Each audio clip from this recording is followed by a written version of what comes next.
Greetings, everyone. Thank you for tuning in to my channel. I'm Tristan Gabriel, and today I am delighted to speak with none other than Jen Fishburne, someone who was very instrumental in my journey of deconverting from Christianity. When full preterism first was introduced into my life, eventually it did make me question a whole lot of other philosophical investigations. There was much more questions that I had, inquiries that needed to be answered, and I came across Jen Fishburne's interview on Myth Vision with Derek, along with others podcasts. I came across her channel, and my goodness gracious, I was blown away. I was thinking to myself, if this woman had came into my life 10 years ago, I probably would have deconverted much earlier.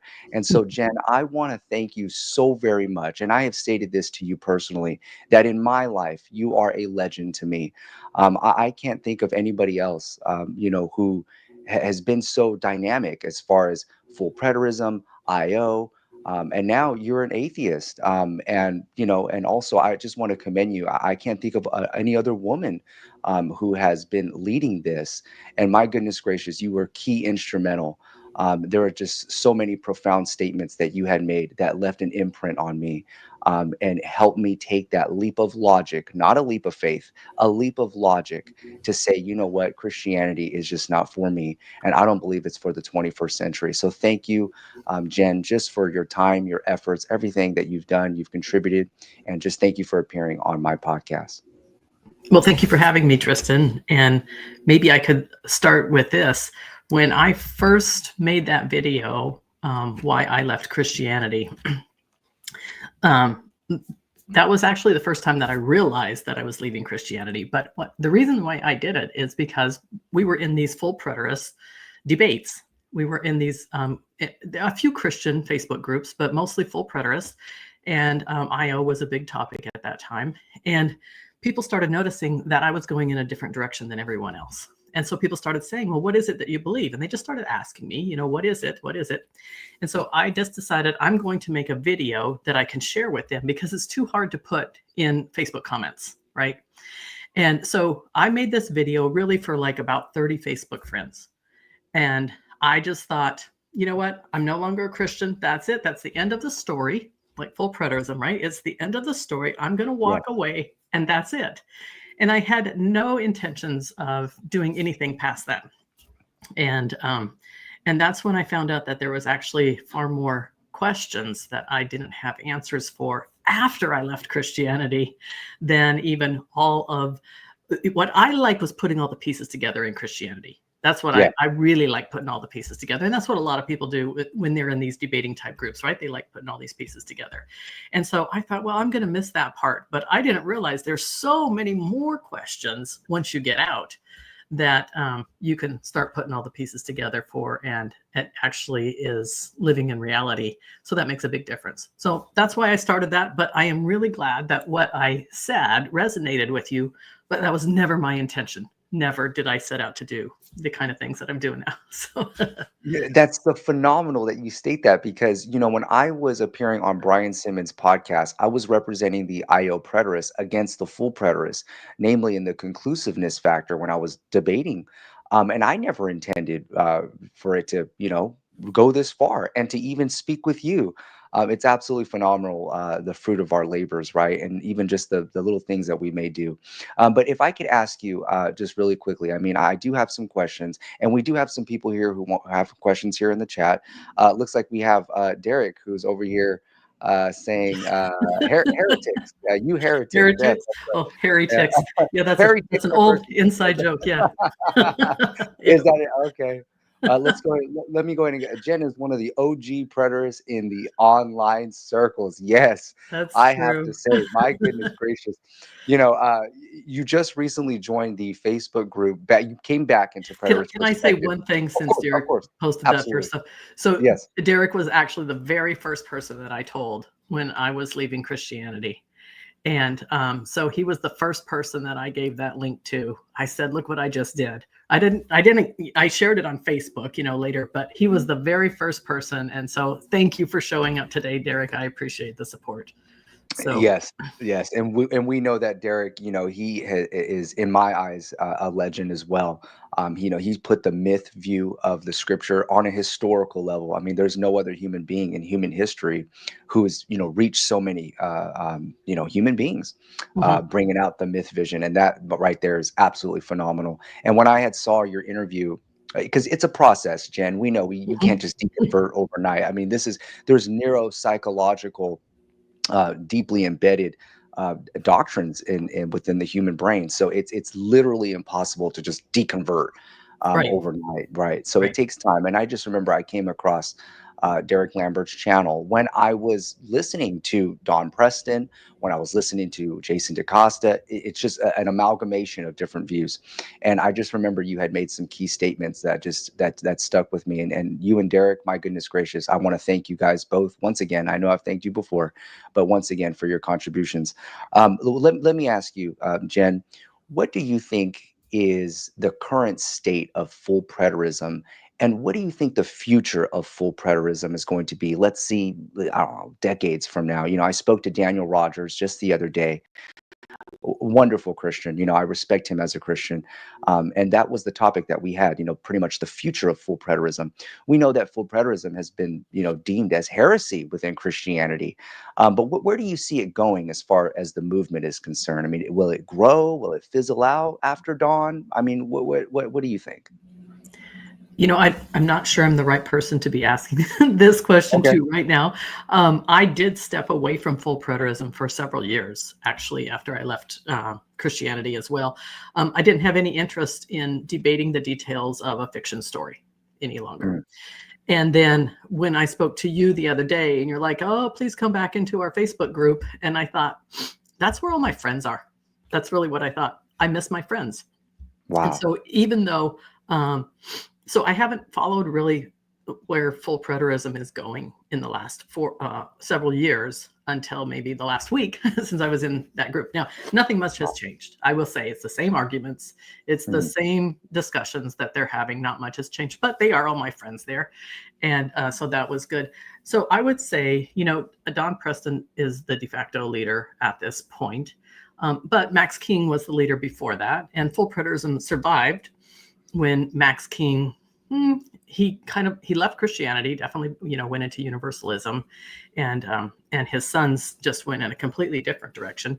And full preterism still survived, but there does have to be a leader of this kind of a movement, in order to continue. So I know for a while it seemed like they were, and you're going to know more about this than I will probably, but it seemed like they were grooming Daniel Rogers to take Don Preston's place because, Don's not going to be around forever.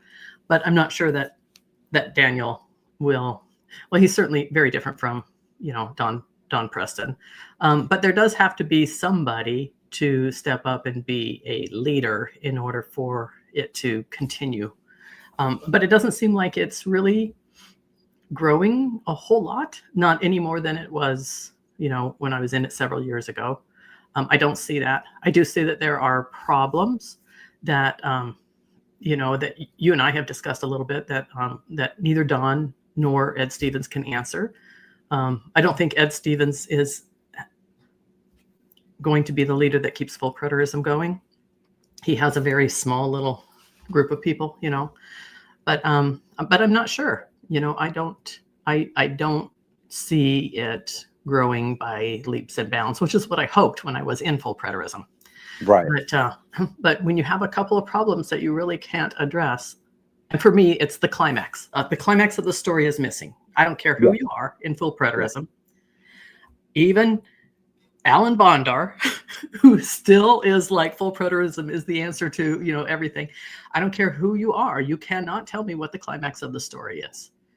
And I saw that as a problem when I was in full preterism as well, and started asking those questions. And David Curtis can't answer it. William Bell can't answer it. Don Preston can't answer it. Ed Stevens can't answer it. There is no climax to the story. It's all, well, you just have to believe that they either went to heaven and nobody noticed, or that there was some internal change, and it was not even inside one person, but it was like in this corporate body, as you will. So the whole group all changed at once and nobody noticed. Yeah. Nothing changed. Like literally nothing changed. It's like I think we probably all know people like this. They're an asshole. They become a Christian. They're still an asshole. Nothing changes, right? Yeah. Or they're a nice Christian. They become an atheist. Nothing changes. They're still a nice person, right? Goodness So gracious. it is the same. So I'm asking, what is the whole point of the story? Where's the climax of the story in Full Preterism? Even though I still think it answers more than anybody else does in eschatology, where is the climax of the story? Jen, if I could interject, that was one of the reasons, and it's still my primary critique that I hang my hat on. This was one of the reasons why I left full preterism and became a skeptic. And this was one of the reasons why, if not the reason why, I sponsored the debate with Don and Richard Carrier so that I can get Don to answer this question live on camera on the big stage. You talked about the climax. I like to use the word, perfect word, by the way. I like to use the word experience. How did the saints experience this climax It's a cognitively in climax their because brain? it was a wedding. They got Yes, married. yes. What was the climax of the wedding? I mean, Well, yeah. Well, Don stated was that that the end of the story was the wedding? well, there you go. And the only mental image that I've received from the literature, from the morning musings, from all other full preterists, was the Roman soldiers besieging Jerusalem when women were cooking their kids for 5 months in this Holocaust event. That's the change to immortality in the twinkling of an eye. That's the meeting with Christ in the air with the dead. That's the climax. And I have criticized, Jen, the ontology of this resurrection, this covenantal change, this spiritual change. Now, mind you, I was an arduous student of Don. I read plenty of his literature from the T. I mean, I've watched every single one of his morning musings series on the resurrection. I didn't watch every single one of his morning musings, but on the resurrection, I was dedicated, just like how I was in Bible college and in seminary. Just with zeal and passion. I couldn't wait to finish the entire thing, taking notes. And I just thought to myself, what was the climax? This this experiential change. So I'm glad that you touched on that. Jen, do you want to go ahead and say anything more? No, I don't know whatever direction you're going here. I'm not sure Okay, what the perfect. audience is here. If I know a little bit better who the audience is, I might be able to, Yeah, yeah. Let what me go ahead and what I'm gonna direction. yeah. Let me go ahead and take this time to plug in my computer. I just got a little notification that I got to plug it in before it goes out. Just give me 1 second. I'm going to go ahead and let's see. Let's get to a question here. Let's see. Jen, was there one specific thing that led you out of full preterism? If so, what was it? I don't think so. I don't think that I ever have said that I left full preterism, more that I left Christianity. And as I began to study about the Bible instead of studying inside the Bible. So in Christianity, when we're Christians, we study inside the Bible, right? What does the Bible say? And quote this verse and this Greek word and this Hebrew word and all that kind of stuff. What does Paul say? And what does all of that mean? But when you leave Christianity and you go outside of it, then you study about the Bible. Well, how did the Bible come to be? And is it true? How much of it is actually true? And did Matthew, Mark, Luke, and John actually write Matthew, Mark, Luke, and John? And no, they didn't. Oh my goodness. Well, that's a huge problem. So when I started seeing all of the things about the Bible that were not accurate, that were not, I don't want to say accurate, that were not what I thought they were in Christianity, then I came to the point of, okay, so this is a fiction story. And I would say that the Bible is mostly fiction. I'm just saying maybe 80% fiction and maybe 20% history going on there. So historical fiction is what I called it for a long time. And now I think it's just more fiction than history. But as I began to see the level of fiction in the Bible itself, then it was like, okay, well, now how do we explain this fiction story? Do any of the eschatological positions explain the fiction story? No, they don't. None of them do. All right, because all the others have Jesus coming back in some way. Maybe idealism, realized eschatology is the only one that says, oh, well, we can become a good person now. Well, I can do that without without, eschatology, without the Bible, without Jesus, without anything. I Netflix. choose Netflix. That's right. I can choose to be a good person. So I think it's really that I didn't leave full preterism. It's just that I came to realize that the book itself is fiction. We're arguing details about a fiction story. Did you know that there are Facebook groups where people debate what happens in Star Wars or in Star Trek or in Harry Potter or all of these other works of fiction, and people get in there and they debate? It's just like the Christian debate groups on Facebook, exactly like them, right? And so there is no difference, because this is just as fiction as all of those other Star Trek, Star Wars, Harry, it's just the same thing. And so then it's like, I don't care anymore, because it doesn't affect my life in any way whatsoever. So I don't care anymore if you think Jesus is coming back any day now, or you think, that Jesus came back in 80, 70, which he didn't, because he just doesn't exist. The story is fake. It's a fiction story. It's mythological. So Yes. I got to the point where it's like, who cares anymore, right? Yeah. The only time I care is when people try to use their eschatology or any version of Christianity to influence my life and other people around me. If you try to make laws in our country based upon your thought that Jesus is coming back, and so you have to be nice to Israel and make sure that they build their third temple over there and all that kind of stuff, then it affects everybody else. That's when I care. But other than that, I really don't care, about the full preterist details of the story anymore.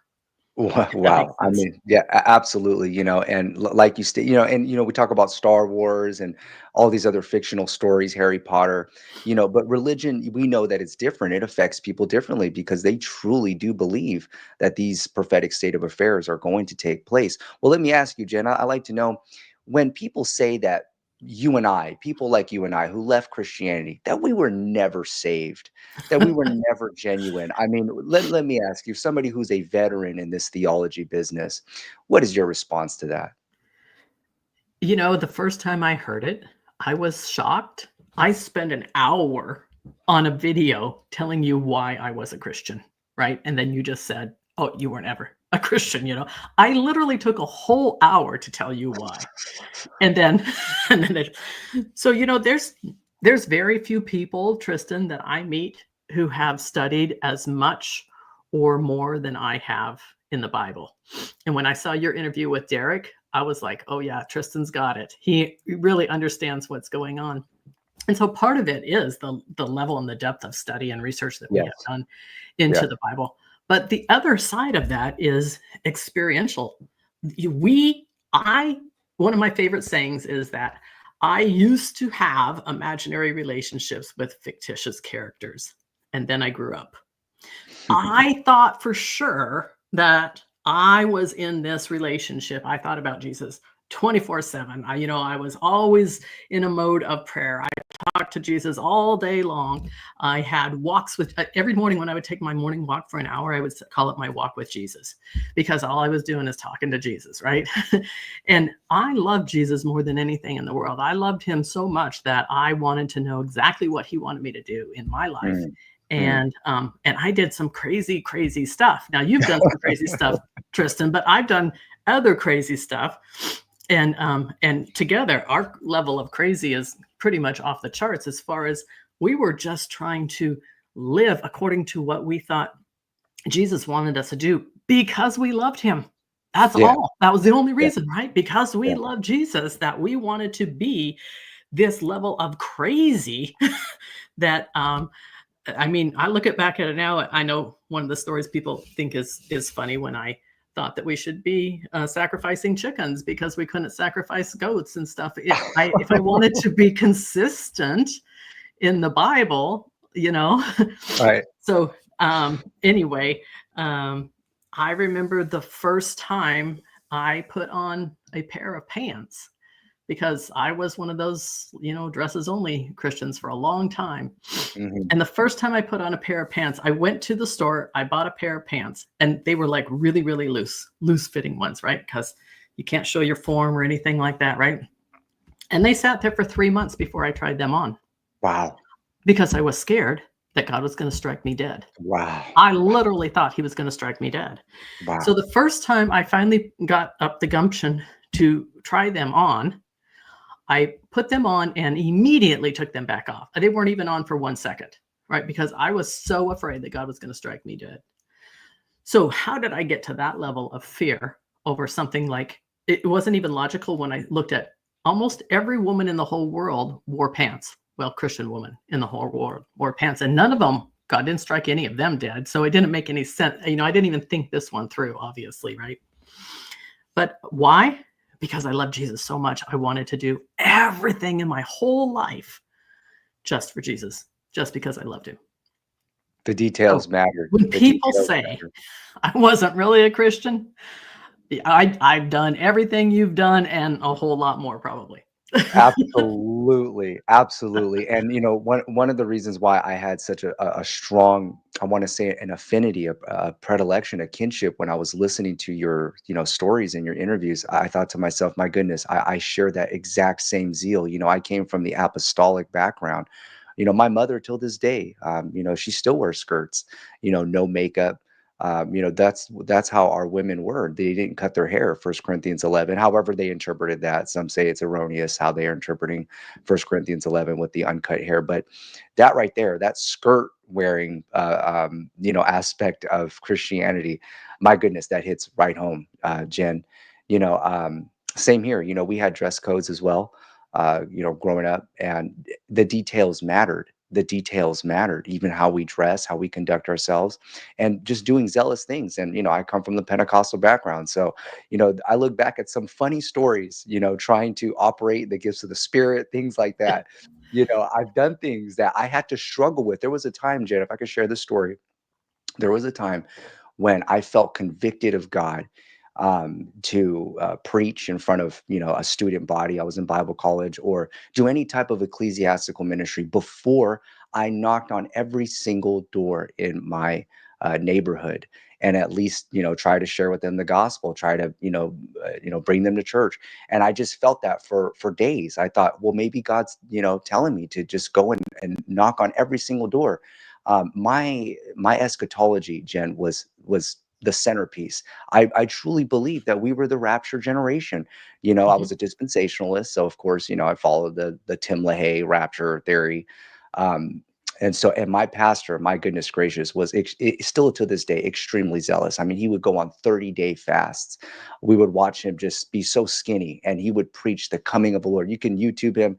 I came from a mega church. You can look him up online. He's still very passionate, and that's the centerpiece of his entire ministry, was eschatology. And I looked up to this man as a pastor. And the Lord's coming back any day. You have to be ready. You have to bring people to the house of God. You have to win the lost at all costs.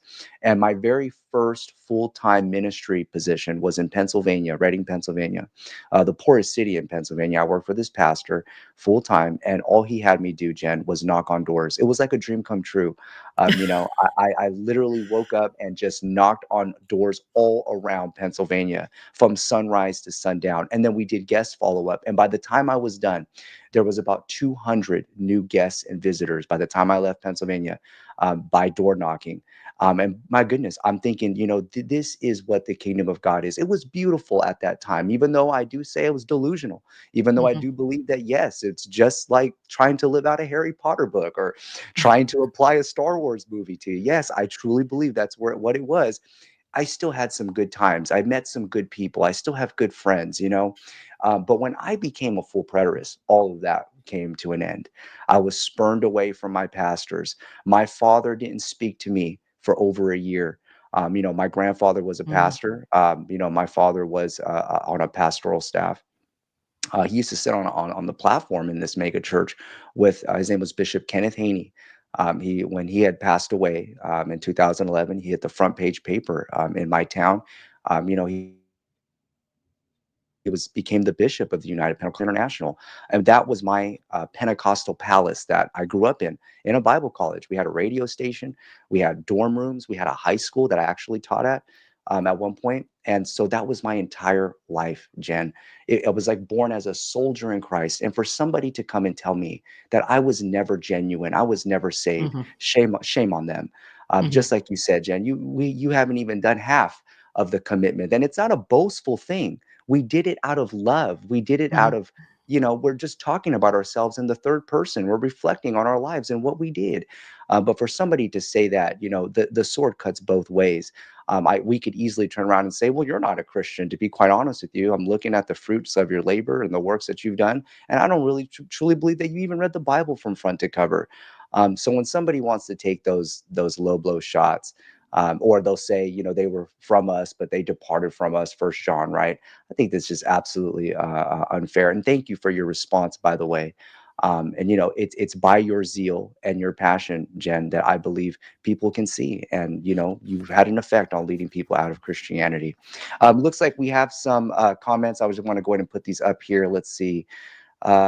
Derek has some more kind words to say. What a pleasure, Jen. I'm proud of you, Jen. My goodness gracious. Let's see here. Thank you, Derek. Oh, he says, I'm telling Dawn on you too. Oh my goodness gracious. Oh my goodness gracious. Don Let's see. has We a have few another. things he needs to answer for. Oh, he does, and he did give me this answer. As a matter of fact, this lady right here, Jen, if I could bring your attention to her, her name is Lily. She recently uh, became IO, by the way. She came out of full preterism, and she had stated that when she heard Dawn state that the saints were dancing in the streets in 70 AD, that was the climax. That was the experiential factor. That is what I had sponsored this debate for Dawn in his dream debate with Richard Carrier. He wanted the debate. Derek told me he wanted it. Nobody was sponsoring it.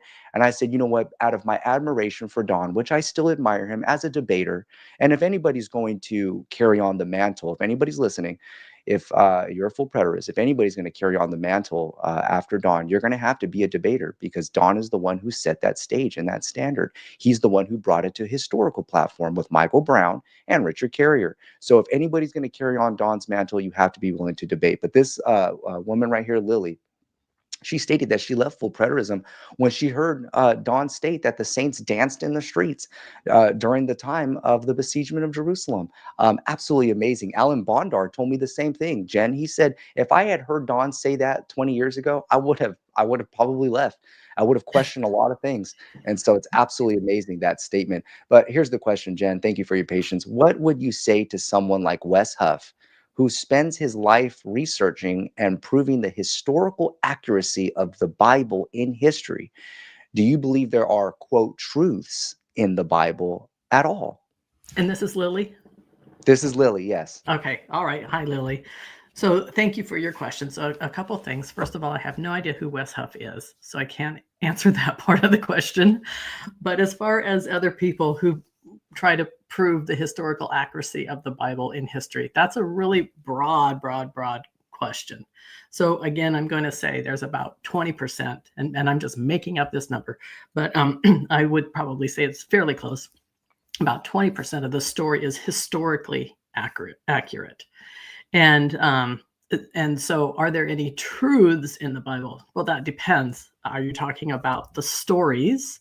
So there is some, like there was, I have to think now. There was 12 tribes of Israel, and they were in captivity. All right, that's about the gist of it, right? Now, a whole lot more that we don't really know is accurate. But Paul probably existed. I'll do that one. Other than that, there's really not a whole lot more that we do know as being accurate. So truth could be, is it a true story? Is it a real person? Did that real person actually say what they said in the Bible, or did they write what is said about them, or said that they wrote in the Bible, right? Or are there principles like truths, like love your neighbor as yourself? Well, that's a principle, right? That's true, a Mm-hmm. truth that we could say. So if Mm-hmm. you want to ask some of those questions again, I think I could maybe be able to answer them a little bit more accurately. Um, is that Yeah, of fair, course. Yeah, Tristan? yeah. Because it's Wes, pretty broad brushed, and I get it. it's I get hard it. to answer the way it's I worded get it. right It's there. very dynamic, very complex. But Wes Huff, he's gaining a lot of attention. Derek has also been addressing this man. He appeared on Joe Rogan's podcast, and so he's been causing a lot of noise. And like I said before, Derek even mentioned it. Many other high-profile podcasts. But yeah, I think that the very accurate statement. There are those who believe that Jesus never existed at all, and it's a staunch myth, just like Richard Carrier. But there are those who believe that, and I believe Derek holds this view, that there was a man named Jesus, but over time he was embellished. Over time, the stories, the resurrection, his miracles was embellished over time. We've heard this from critical scholarship, just in our studies. But I think that was a wonderful answer. It looks like we have this gentleman here. He's been very active in the Facebook group. I have to bring this. He says, well, hell, I lost that bet. Should have known Tristan would bring up dancing in the streets. Now, what's amazing is I'm helping Don develop his theology on this climax. Don addressed me personally, and he's also addressed me in a YouTube Morning Musings when I'm speaking about this, because Jen, this climax, which is a weakness in their theology that you have brought up, that is my question. How did the saints all throughout the world, hundreds of miles away from Jerusalem? Mark Smith, in his debate with Don Preston on Myth Vision, even brought up something similar. Here you have saints all throughout the world, Christians all throughout the world, where the gospel was preached, where the gospel was reached. How did they cognitively process this information that they were changed to immortality in the twinkling of an eye, or that they met Christ in the air with the dead? And I have brought up two fields of academia, and that's neuroscience, and the other one is the epistemology of religious experience. And all I'm asking is the nature of the resurrection. I mean, is this not a pivotal, what can you say? This is one of the points that Don criticizes Christianity, that Christianity has been missing the mark on the nature of the resurrection, and that this language is just metaphoric. There is a metaphoric, covenantal, spiritual change. Okay, well then what about the living saints? They were still physical people, so the laws of physics still apply. Their nervous system and their brain, unless it were to say that their brains went dead at the coming of the Lord, at the return of Christ, at the change in immortality, but they all just collapsed and went dead. So what happened? Well, one preterist debater who debates on Standing for Truth, which is a pretty a large platform for debating. Don has debated on there. William Bell has debated on there. This gentleman, his name is Professing Preterist. He's been debating for full preterism. He just debated Sam Frost in his last debate, and this question has been keeps getting brought up. Even Brian Simmons stated that it's changed the game. Professing Preterist had stated, "Oh, well, maybe the saints experienced indigestion." Ha ha ha! And when he had stated that, we go, "Oh my goodness, that's the answer. That is the climax. The saints are experiencing indigestion." If I was a Christian, I would say, my goodness, how blasphemous. If I was a Christian, here we're talking about this glorious return of Christ, and you're comparing it to passing gas. I mean, this is shameful and disgraceful. And in the preterist perspectives forum, Jen, it's been laughed and scorned by Barry Isaacs, by so many others. They bring it up all the time. But this is such a pivotal point in this theology. It is something that can't be downplayed. And there are those who are trying to say that it has no probative value. No probative value. Yeah, right. All we're doing is we're just asking a basic fundamental question on what happened to the saints, what happened at this climax, other than the saints, or other than the Jews being persecuted within the city gates of Jerusalem when women were cooking their kids for 5 months in this Holocaust event. I mean, this is the mental image that the full preterist camp has given us, unfortunately. Well, anyways, Jen, let's go ahead and let me bring up something here. Let's talk about IO. Okay, let me ask you a question. Can I Do can I you, just of can course, I go ahead. add something to what you just said Absolutely, right there? Because I think that there's absolutely. some other things that have not been brought up as far as the end of the story. And for me, it was always Sure. the wedding was a big one. Mm, So how was that wedding consummated? mm. I never ever got a good answer for that. And was the wedding the end of the story? But then if in Don Preston's view, they had some kind of an internal corporate, which is, it's almost like, well, so did everybody suddenly become like super Christian? And Mhm. let's just say that happened, right? And so this is immortality. Did they all die after that? I mean, They how did did. they get from, and was it like a really bad death in the destruction of Jerusalem? And that was their climax of the story? I mean, there really is, at the end of the story, there were so many questions that I don't think that full preterism actually answers well. And the reason is because it's just a story. Yes. It's not real. It's Ah, just a story. And wow. that's the answer. That is really the answer. That's the only That answer is that the you can have. answer. It's just a story. As a matter of fact, Jen, on my YouTube channel, I brought a full preterist in, and he had stated that the saints experienced nothing. He says nothing. What was the change? And he stated nothing. Well, I know because that's what it is. It's just a story. It's absolutely nothing. You're proving that right then and there. And my goodness, what a great question about the consummation. I mean, all that we have is the Roman soldiers besieging Jerusalem. That's the only mental image. That is what they are replacing the rapture imagery with, that millions of Christians are expecting.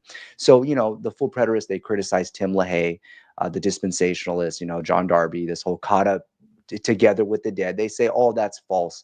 I say, okay, well, then how about the full preterists make a movie since you want to evangelize all of Christianity? You want to replace dispensationalism and all eschatologies with full preterism, covenant eschatology, then meet them at their match. You make a movie and tell us what happened at this climax, this consummation, this wedding. You tell us what happened, other than the Roman soldiers besieging Jerusalem where women were cooking their children for 5 months. That is the only mental image that they have given us in their literature. And my goodness gracious, that is such a crucial critique that I truly believe that, no matter what full preterist voice you're in, and if you're not going to believe in a rapture theory, some sort of covenantal change, you're going to have a lot of explaining to do. And I don't believe they can survive in a cross examination, to be quite honest with you. Is there anything else that you like to add on to that, Jen? No, that's all for right now. Okay, perfect. And like I said, this dancing in the streets, I'm gonna get it tattooed on my leg because that was the answer. That was the answer. I do have tattoos all over my body. I have scriptures and certain. I have a hermeneutical principle on my arm. I have certain sayings that really did change my life. But one of Okay. them right there, the dancing in the streets, that I'm proud of because that is exactly the mental image of Christ's royal visit that I have been asking for. It took me 2 years, Jen. And my goodness gracious, that is a game changer. So I it's do not a want to. wrap. I want to Go ahead. address the dancing in Go the ahead. streets. All right. Please. So when I was a Christian, when I was like at the most dedicated, the most passionate, I was really into Messianic Judaism. And so we would celebrate the 7 feasts every year. And we had a big house. And so we'd invite the whole church over to our house for every feast. And we could probably easily hold about 250 people. And Mm, I would make whatever the food was, because every feast has a different type of food, right? So I would make whatever yes. the food was all from scratch for 250 people, right? Wow. And then we put on a big show of, whatever was going on. And then at the end of the night, we would dance, and we had Jewish dancing, and I taught the kids ahead of time, like all the kids ahead of time, these Jewish dances. But we would stay up until around 3 o'clock in the morning every single time, dancing Wow. and dancing and dancing. But 250 people, and most of them, over half of them were little kids, because this was a homeschool church, and so you expected to each have a dozen kids, right? So a lot of kids stayed up till 3 o'clock in the morning, dancing and dancing and dancing. And Wow. we did that, I would say, probably at least 10 or 12 times a year, because some feasts last like 7 or 8 days, right? Mm, So we did this many, many times. And then on top of that, I actually taught the Davidic dancing, which is the Messianic version of the Jewish dancing, right? And so I know all those Jewish all those Jewish songs. If you ever look up the Jews dancing on YouTube and you see all this, uh-huh. I used to teach all of those, right? Wow. And they do it. They dance in the streets. So the Jews dance in the streets all the time. They dance in their community center, in their synagogues, wherever that they are. They dance in their homes. They dance at the weddings. It is a big deal for Jews to dance. Yes. So if the only change was dancing in the streets, they were already doing that. This is a big part of their culture. They've been doing that the whole time. They've been doing that for 4,000 years. The Jews have been dancing in the streets, in their homes, in the church, in the synagogue, in the community, wherever it is. Every occasion, every single occasion, unless it's a fasting occasion, is a dancing occasion. So for Don Preston to say that the climax of the story is dancing in the streets, he's missed the mark. Oh, goodness gracious. because they always dance in the streets, always. Wow. So that Wow. would be nothing new. They would have done that anyway at their next feast. Wow. And the Gentiles as well. I mean, I assuming think that the Don is Gentiles. is giving a series. His current series is on all of the feast of Israel right now. Yeah. So Oh, I would yes. like to see him address all of these times. When he gets to the one on Sukkot, on a Feast of Tabernacles, he knows that they are dancing, dancing, dancing all 8 days in that feast. So I want to know how that is any different from the dancing that they did in the streets when Jesus came and changed them into immortal bodies, in this covenant change, and they all dance in the Yeah. street. How is that any different? Wow. Wonderful critique. I definitely have to post this in the preterist perspectives, and I'm hoping that Don would answer this, because there is that part of me, Jen, that says, "Are you mean to tell me that you expect Christianity to believe this?" There are intelligent people in Christianity, and to say that these saints and these Christians, I'm not sure if you saw Don's interview with Jacob Berman on History Valley. I had to super chat these questions. You mean to tell me that during this time period of 5 months, this Holocaust event, the mental imagery is Christians all throughout the world dancing during this time period? That is completely immoral. Mhm, If we look at this physically, it'd be pretty much no different when the Muslims were dancing during 9/11. mhm, And you mhm. see this, it's the exact same behavior. And Don wants to state this. And I get a little righteously indignant because it's insulting to common sense. You don't have to be a high scholar to understand. It's just common sense. Here you have women and children being murdered for 5 months. And what are the Christians doing according to Don's version of full preterism? What are they doing hundreds of miles away? Oh, they're dancing. For how long? Maybe the whole 5 months. I mean, why are they dancing? Oh, Don states, well, this, and he had stated this because he sees the train coming. The train already came, by the way, and has already wrecked the house, in my opinion. Um, he had stated that the saints were not dancing over them suffering. The motive of them dancing was not because of the women and children suffering, women eating their kids. They were dancing because they were vindicated. There was a societal vindication that God is on their side, that they are the ones who are now saved, and they're rejoicing in their salvation. That's why they were dancing. And I have told Don many, many times, and others have addressed this as well. It doesn't matter what the motive is. It doesn't matter whether you're vindicated. The very act in itself is immoral. And I Well, I even would asked, have to say to that, yes. how were they vindicated? By having their temple destroyed? That's vindication?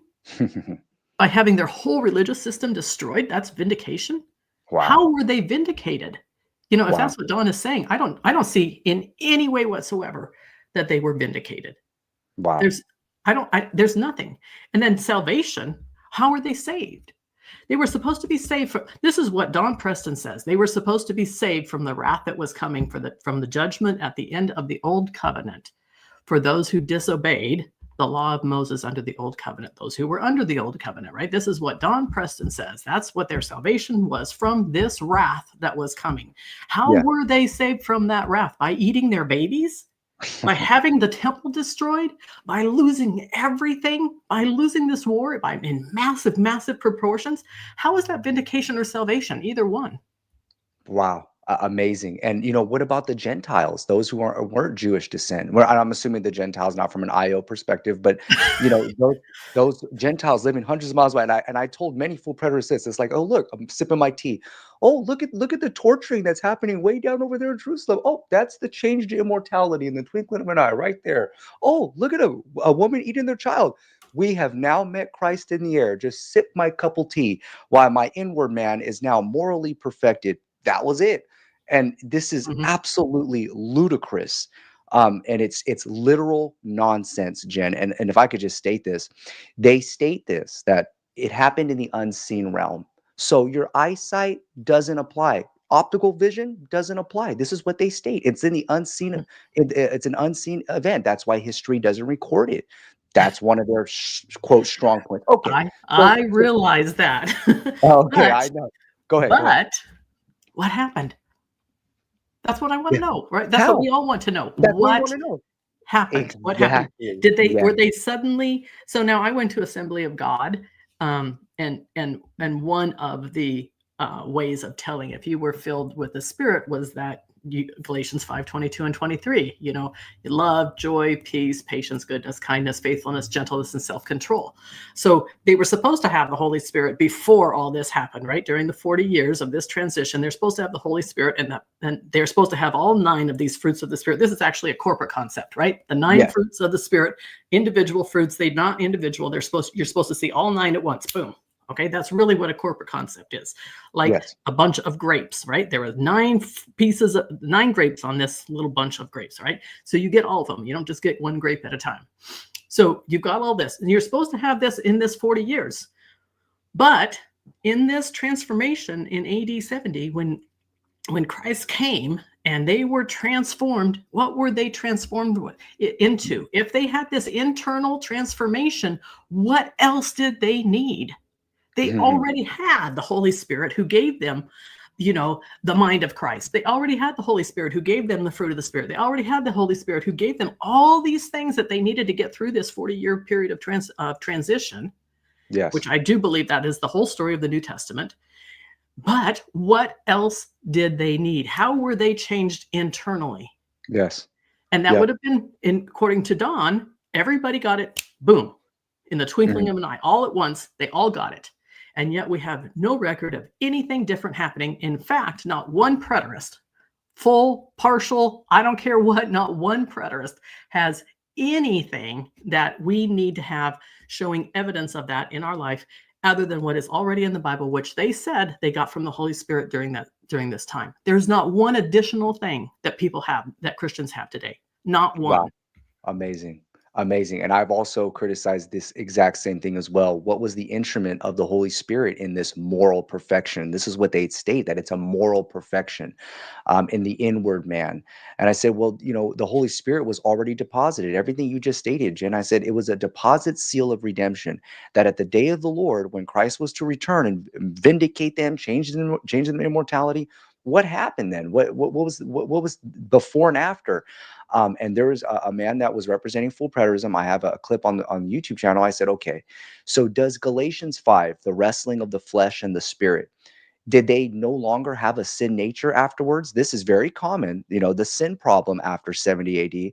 Did their sin nature decrease, or were they 100% immortal, perfected, where they cannot sin any longer? And there was one full preterist who had stated, and I asked him, I said, okay, so after Jerusalem was besieged, did those Christians return back to their homes? Did the Jewish Christians return back to their homes? And did they preach the gospel to the same Roman soldiers who brutally murdered their friends and their families potentially? And this full preterist had stated, they probably did. And I wouldn't have any moral conflict preaching the gospel to the man who murdered my wife and my children. I have it on my YouTube channel. It was on Brian Simmons' podcast. I said, so you mean to tell me that as a father and a husband, because you say that you're morally perfected now as a full preterist, that you wouldn't have any internal struggle, no moral conflict to go and share Jesus to somebody who just brutally tortured your family and your wife? And he said no. I go, my goodness gracious, this is I said it's not the immortal change, it's the immoral change. This is absolutely immoral. And like Christopher Hitchens had stated, that religion makes good men say and do disgusting and wicked things. And I just have to deem that as completely immoral. If there's anybody who has tortured and murdered my family, I would definitely have a construct or a conflict. I wouldn't care how Holy Spirit filled I thought I may be or how many days I spent fasting. There would definitely be a wrestling in my flesh. But just like how you stated, Jen, what in the world, what change took place internally? And how come nobody recorded this? Well, here's the answer: because it never happened. That's why. That's right. Because That's right. it's a failed prophecy. Bertrand Russell still stands correct. It's a failed prophecy, and it's even failing humanity on the practical sense. Failed prophecy is not just the exegesis of a text. This apocalyptic state of affair that people are waiting for is failing humanity in their expectation, and it's not happening, and it's not going to happen. But thank you so very much for that, Jen. We do have some questions here. I would like to briefly touch on IO really quickly. I do want to ask you, about full preterism leading to IO. There are many full preterists or former full preterists who state, yeah, if it wasn't for Don's ministry, if it wasn't for full preterism, I would not even become IO. I would like to touch on that, but let's see here. We have somebody who's asking. I believe this is an IO proponent, by the way. Do the supernatural events found in Josephus and Tacitus, etc., in particular, armies running about the clouds, match up with Christ returning in judgment with his holy angels? Jen, go ahead and comment on that. So I remember when that was one of the things that really got me into full preterism, was seeing, oh yeah, it actually, Josephus does say this, and some of the other, Tacitus and stuff, they do say these kind of things, and Eusebius. And so now I would have to say, well, how can it match up with a story that didn't actually happen, right? So I don't know what Josephus saw. In fact, if I remember correctly, one person, and I don't remember which one was first, one person told this story, and then the other historians copied the story, if I remember correctly. But so what did the first person see? Well, I would have to say, what did Paul see? Did he make up this story about the things that he saw in his visions? How is that any different from Joseph Smith and all the visions that he had? Right? So these historians, they're not immune to that either. Have you ever looked up in the clouds and seen what looks like the face of a man or a person or the body of a duck, or whatever? Every single one of us have looked up in the clouds and thought we saw something. Everybody. It's just natural, because that's how clouds are shaped and formed and all that kind of stuff. And if you're in a state of being susceptible to, oh yeah, that's really happening, then yeah, you're going to see it, Or if things are going on, if all kinds of things are happening all at once, if there's war and chaos going on, we can actually kind of look at what is happening in our world today. There are so many news stories happening today. And I'm not going to get into politics here, but there are so many news stories happening today that you think, okay, there was a big story yesterday, but you know what? There were 25 big stories yesterday. There are so many things happening. How do you know that the one story that you looked at, you actually saw, or was it influenced by the 24 other stories of things that were happening? Well, that's what was going on in the war.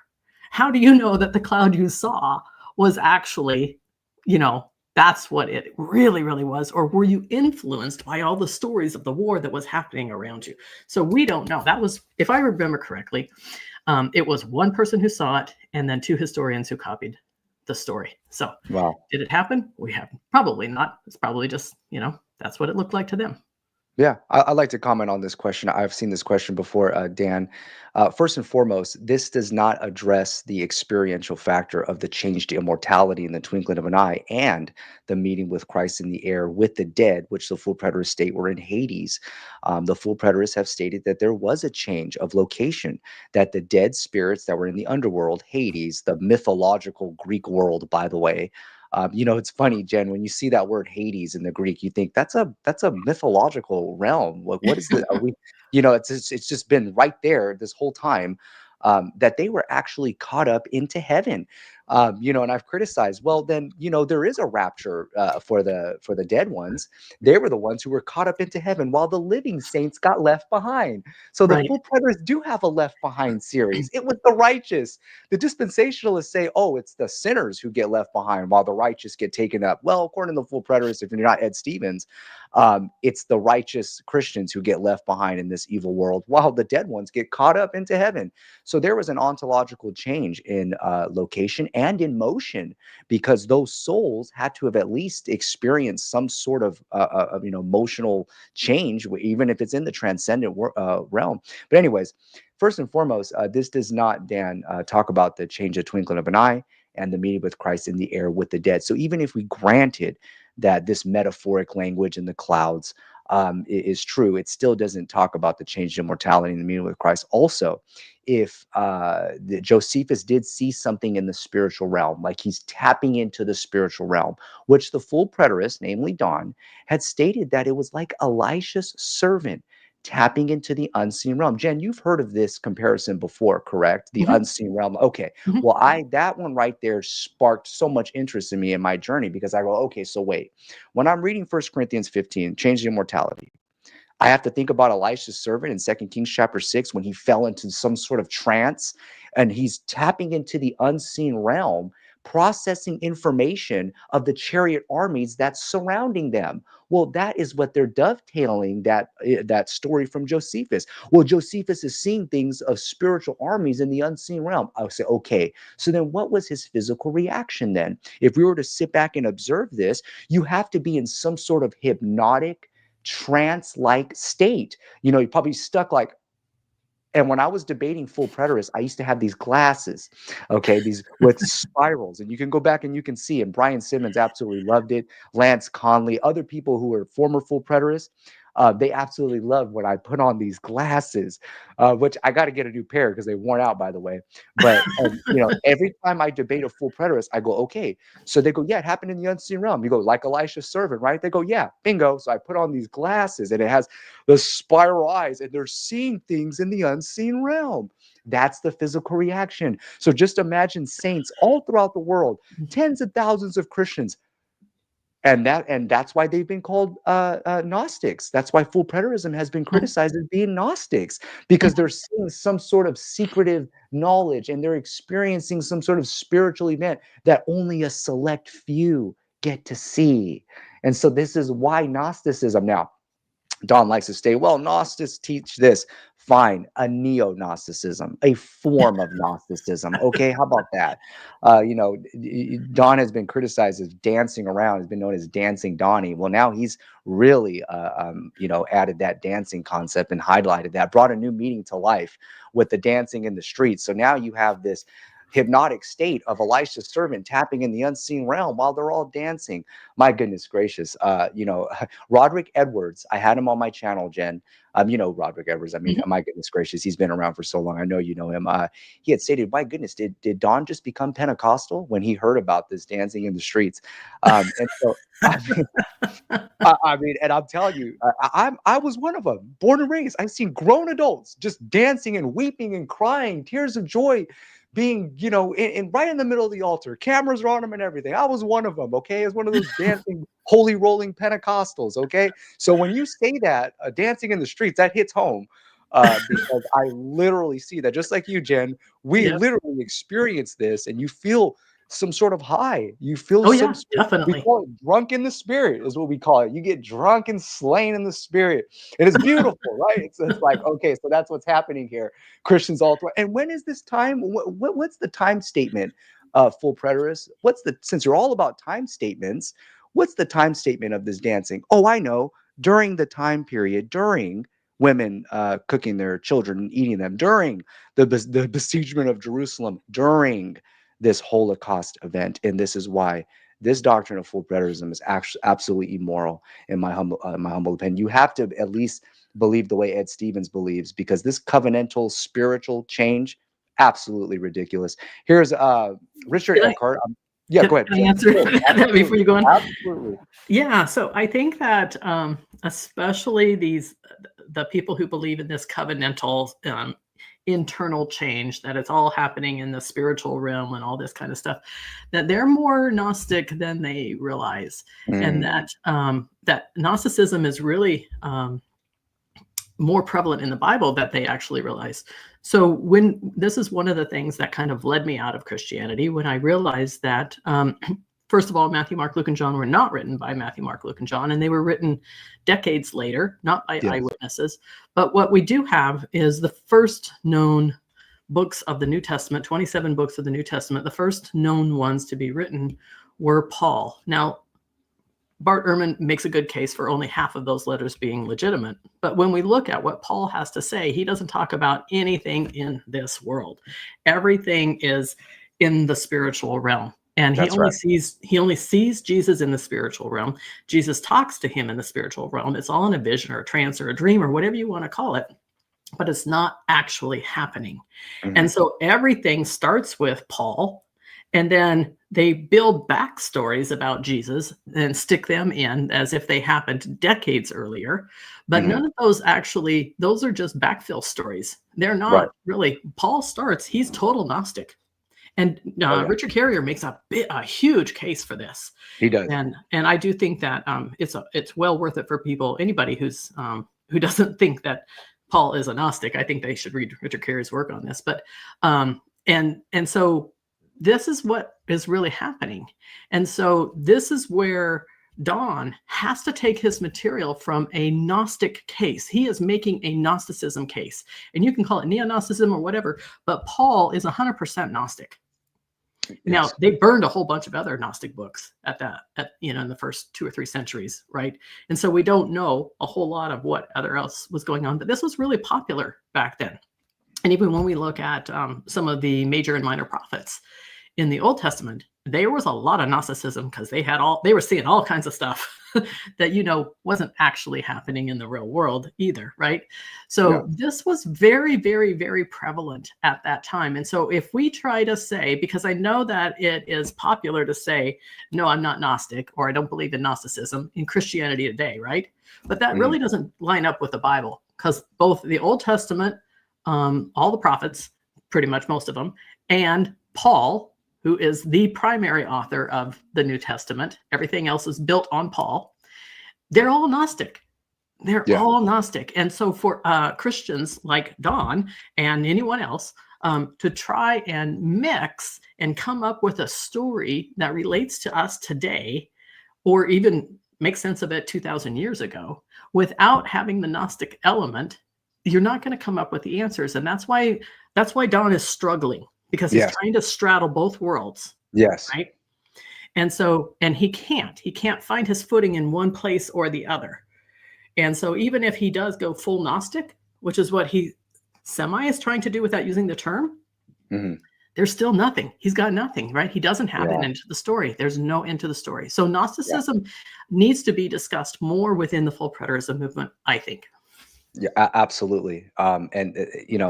What can we say? I mean, we're hitting it right on the tee. And I want the best for Don, in my humble opinion. I truly believe that if he comes out and he just states, "Hey, look, this is I've changed my beliefs," or "Hey, my beliefs have developed," I think it will do him some good. In my opinion, I truly do. I wish him nothing but the best. But I followed this man. He's one of the top 5 most influential Christians that have ever came into my life. I suffered a lot of persecution in a Western sense, not in other areas where you're really getting persecuted. But I suffered a lot under this man's ministry, and I still admire this man. But I don't believe that these questions and these critiques are very much probative, and I don't believe that they should be downplayed. I think it'll do Don some good to address these questions live on camera. I think that it'll do him some good to address IO live on camera. Have a debate, or have a live discussion, with the IOers, in my humble opinion. Which leads me to my next point, because we on the thumbnail, Jen, I did talk about full preterism, atheism, and IO.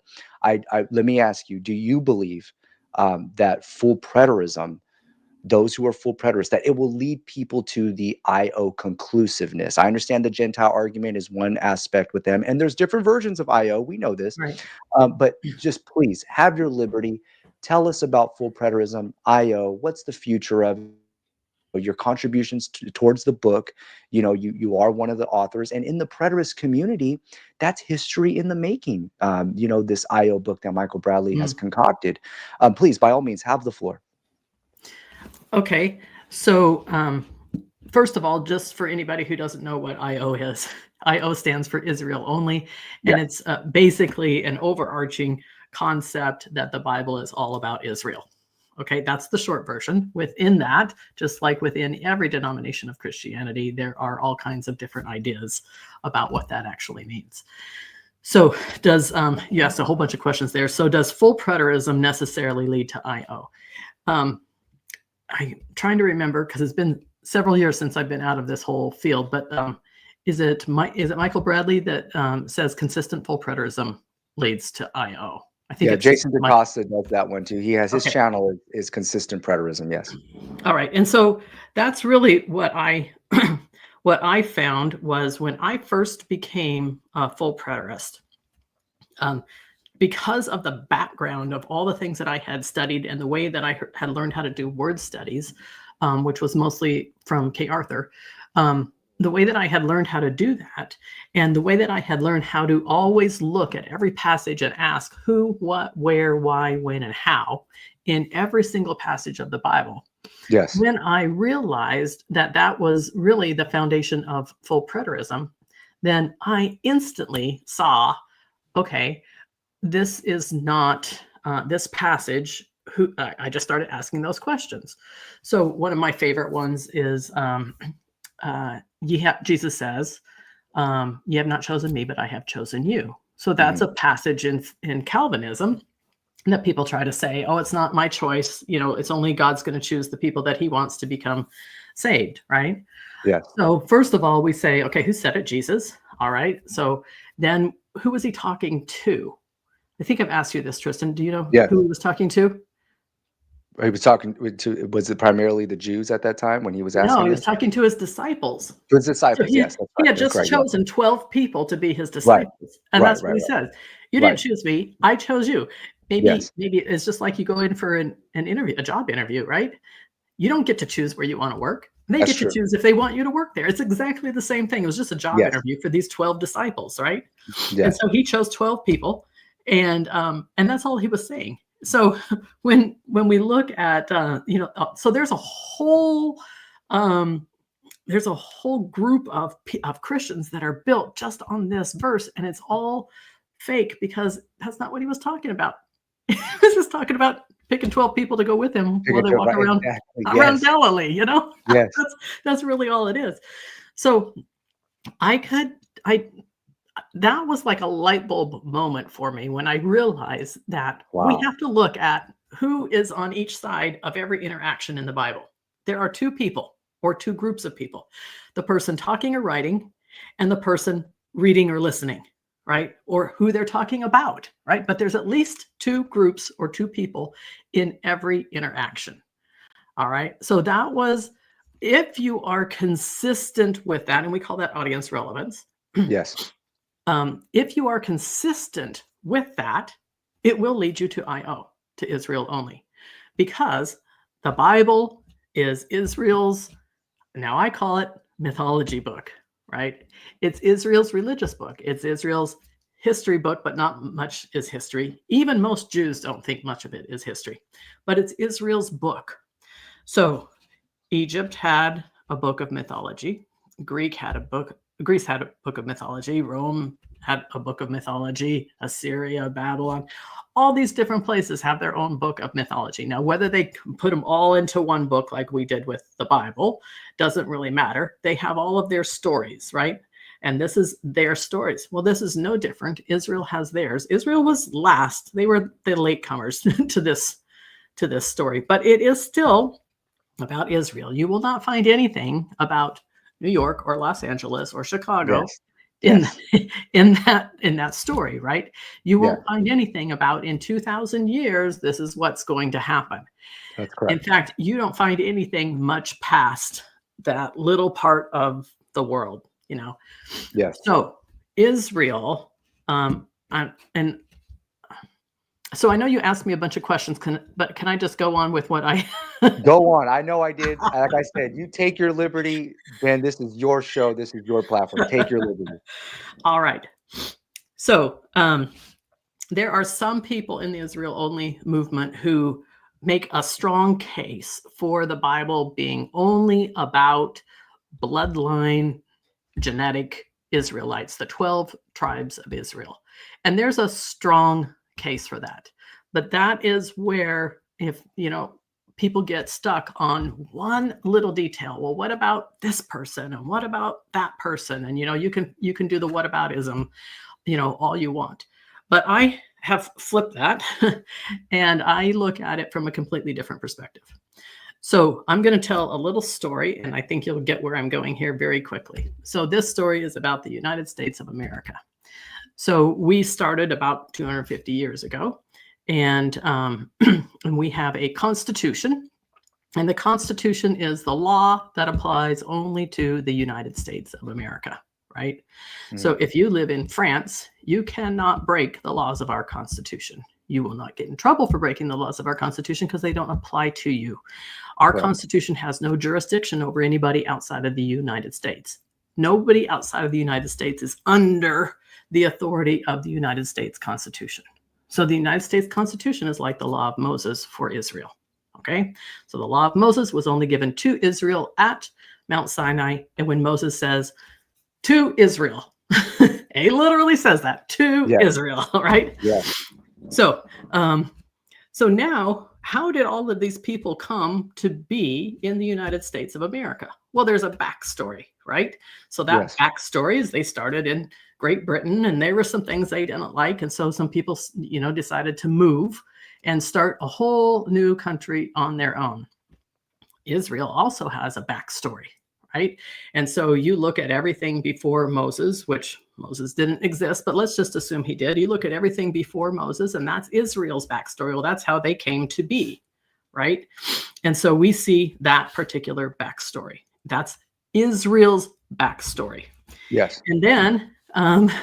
And then we've got in the United States, we have people who want to come and move to the United States. They were not born in the United States. They were not United States citizens, but they lived in other countries of the world. So whether they come here legally or illegally doesn't matter for this illustration. They are coming here because they want to join with us, right? And so they want to put themselves under our Constitution, under the authority of our Constitution. They want the Constitution to have jurisdiction over them. They want the United States to be, they want to be citizens of the United States. Yes. When we tell stories about the United States, we talk about the history of the United States, we are talking about mostly things that happened in the United States. We're going to talk about how the Pilgrims landed here, and we're going to talk about, you know, all the hardships that they had in getting things settled, and the first Thanksgiving, and they ran into this enemy and that enemy and the other enemy, and then, you know, eventually they built all of these states. They signed this document, you know, for the Constitution and our Bill of Rights and all that kind of stuff. And then we have all of these stories, and we have these wars that we went through. And then we had some major figures, like each of our presidents and a few other figures. And some people were good, and some of the stories were really good, and some of the stories were really bad. And we've done some bad things, and we've done some good things. And the stories are about, nobody thinks that the stories are about the one little immigrant. We think that they are about the United States of America. Now, if we tell a story about someone who is an immigrant, it's okay. There's nothing wrong with that story. We know that the main story is still about the United States of America, right? Yes. And so we're talking about 250, maybe 300 years with our backstory, years of the history of the United States of America. And within that, there are a couple of people who have said, hey, I want to get in on that too. I like what's going on over there. So now we have in current day, in every country in the world. Well, not in every country, but in America for sure, and most countries in the world, religion and citizenship are separated. They're two different things, right? But there's still some Muslim countries where they're not. They're the same thing, right? If you are a citizen of that country, you are a Muslim. They are the same thing, right? You cannot be a citizen of that country without being a Muslim. There are some countries that are still that way today. Well, that's how it was in biblical Israel, right? If you were joined to Israel, if you were part of Israel, well, that was both a citizenship and a religion. They didn't separate those two, right? Correct. So that's the only real difference that we have in our analogy for modern day America versus biblical Israel, right? So what is happening in the story of the Bible is it's the story of Israel, but it's written more from a mythological perspective because that's what all the nations around them did at that time. Yes. Egypt wrote in myth, Greek wrote in myth, Rome wrote in myth, Babylon wrote in myth, Assyria wrote, they all wrote in mythological stories because that was how they helped understand what was going on. They didn't really know when they saw that there was a thunderbolt in the sky coming down. It looked like God was judging them. That's Yeah. all that they understood, right? Right. It was their way of saying, well, this must be what's happening. They didn't have scientists up there studying the lightning bolt to find out it didn't have anything to do with a god on the other end who was mad at the people. But Yes. Yes. that's how it seems like, right? When you're in a really bad thunderstorm and there's lightning and thunder everywhere and the rain's coming down and the wind's blowing everything sideways and the trees are falling over and everything, it seems like somebody must be mad at me. That's what it Yeah. seems like, right? But Yeah. it's not what's happening. But that's the only way they knew to describe it. So the Bible is really no different. In the time period that it was written, that's what they did. They wrote stories about those kind of things. The only way that the Bible is different from all of those other nations is that the Israelites mostly borrowed other gods, other stories from other nations, and other cultures. They borrowed them and then they put them all together. And they said, well, when they first started, they were polytheistic. They had more than one God, In our English Bible, it seems like there's only one God, although I still like to make fun of Christians for having three gods. But it seems like there's only one God, right, in our Christian Bible. But that's because we've manipulated the words. If you know how to read either Hebrew or Greek, you're going to see it's very clear that they were polytheistic, okay? So they were polytheistic, and then Israel's like, okay, well, how can we be different? I don't know if they actually said that, but this is, if you look at the story, this is the way that it goes, right? They're like, well, we're going to borrow the creation story. How can we make that a little bit different? So they did. We're going to borrow the flood story. How can we make that a little bit different? So they did. So we're going to borrow the Egyptian Book of the Dead. How can we make that a little bit different? So they made the 10 Commandments. They're not original with Israel, In fact, most of the things in the Bible are not original with Israel. They borrowed most of these things. It's just that they had a better marketing policy. In the end, they had a better marketing team. Paul is a master marketer, right? But they had better marketing than all of those everybody else. Eventually, we realized those gods are not real. Right? They're just really fun stories. They're good stories. They explained what they saw then. And for some reason, then the Bible is the only one that lasted. And people actually came to believe this. Although it's so funny, it still cracks me up that most Jews don't believe they're true stories, at least the Jews in Israel. Many of them say, no, that's just mythology, right? That just explains, the things that we think and do. So for me, Israel only is just that this was Israel's book of mythology. There's a little bit of history in it. It's mostly mythology. It explains what Israel was going through for all of this time period. It starts with the Old Covenant of Israel. It changes to the New Covenant of Israel at the very end of the story. It's still with the same group of people. That's what Hebrews 8 says, is that the New Covenant is with the exact same group of people as the Old Covenant, which was the house of Israel, the house of Judah. We never had anything to do with it. It was always all about Israel. There is no place in there. Now, people are going to nitpick and they're going to find little tiny details. And they're going to say, well, what about this little detail? Well, I can do that with anything in America. I can find you a feel-good story about some immigrant who came here, and I can tell you some fantastic story about them. And look, they're Americans now. Yeah, but it's still the American story. So if there were a handful of people who decided that they wanted to become part of Israel, that has always happened. People like me, we like to move around. I've moved 47 times in my life. I like to go places and do things and experience new things and meet new people and all that kind of stuff. I'm sure there were lots of people like that back then too. And there were some people who are like, no, I'm going to go move. I'm going to go see what's happening over here in Israel. This looks fun. This looks new. It looks exciting, right? It's different. They had polytheistic, most of the other cultures were still polytheistic. And they're like, oh, look, a new God. We're going to add this God to the one that we worship. Most of them did not abandon their other gods. Paul tried to get them to do that, right? But I don't think that, there was a lot of, and I'm sure Derek knows more details about this than I do. But so what was happening is that still the major part of the story is Israel, and it's confined to the first century. Maybe you can take it to AD 135 at the very latest. And we don't have to talk about that part today, but at the very, very latest, that's as far as it goes. Yeah. And there's nothing in there about you or me. Yes. It's not talking about anything in the future. It's not talking about, nations all the way on the other side of the world. It's not, they didn't even have a concept of that. They had a concept of world was what I see, what I interact with, the people that I know about. And it was just around the nations that were around them, if they even knew about those. So those would be the educated people would know about other nations. So for example, I lived in San Antonio for several years, and I met thousands of people there, and I did lots of interviews with various jobs that I had, right?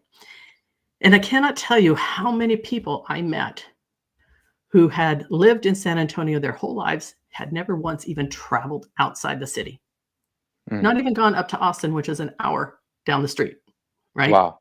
Not gone to Dallas, which is 5 hours, certainly not gone out of the state of Texas.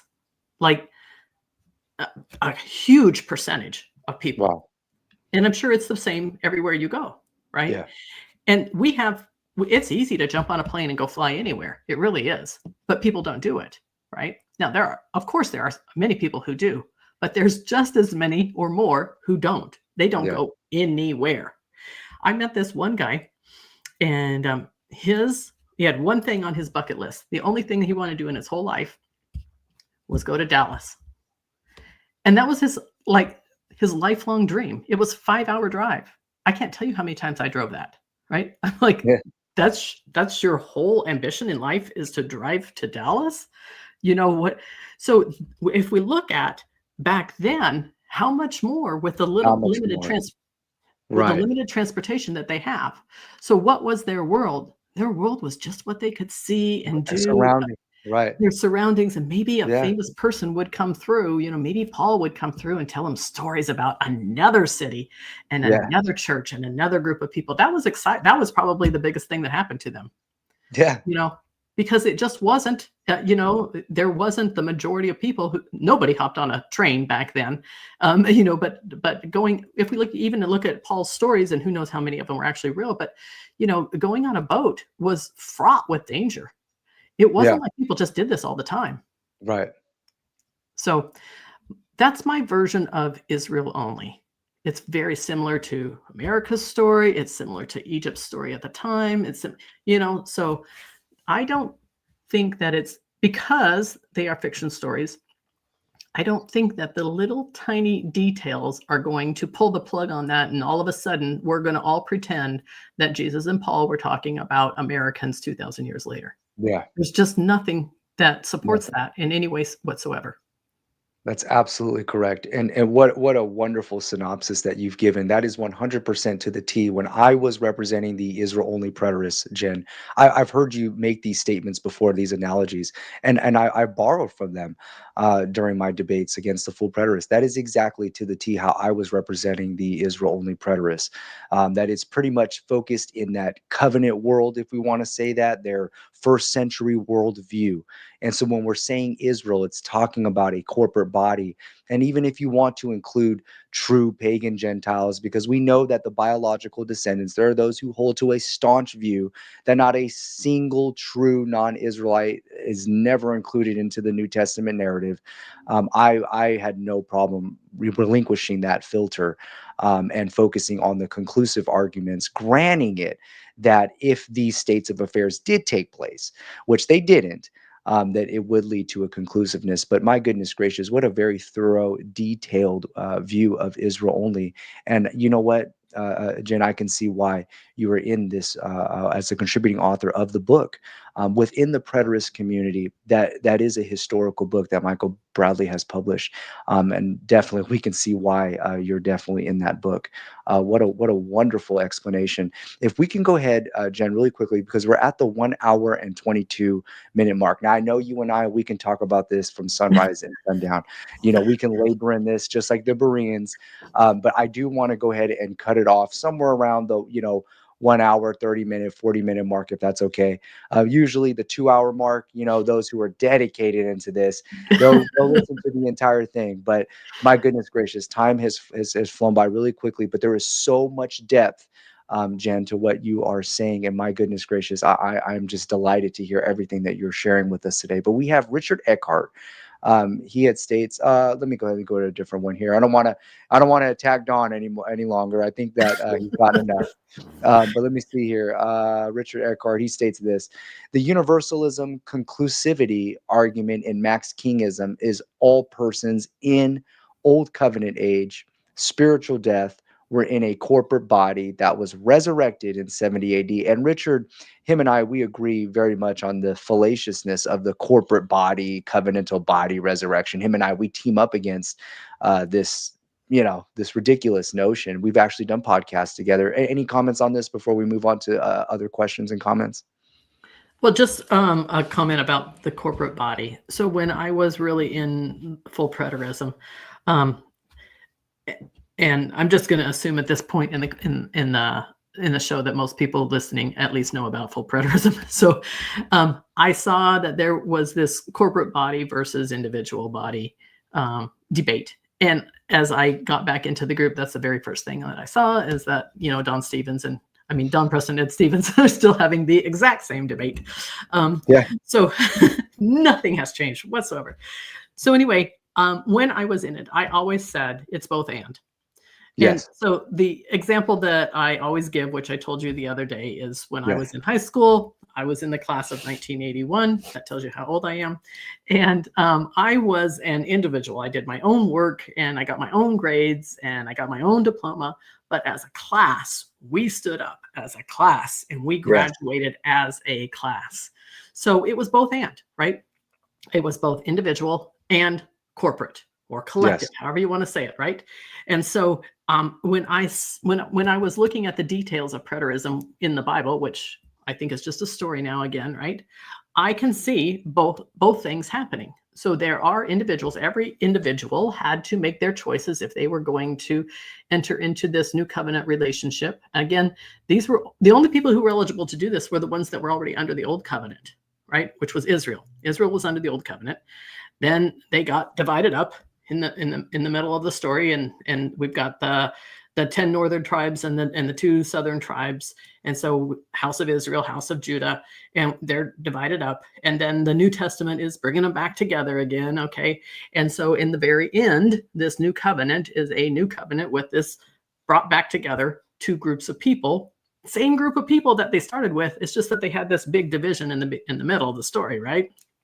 So, and so each individual had to choose if they were going to join up into this new covenant and somehow get married to Jesus. I still haven't figured that part out, but somehow get married to Jesus, right? And so then all the individuals who chose that were included in the group, which is the corporate body, which was the church or the bride or, all of these different things. There's all kinds of terms. I used to have a whole bunch of terms that I would just rattle off for them, but I haven't done that in a long time.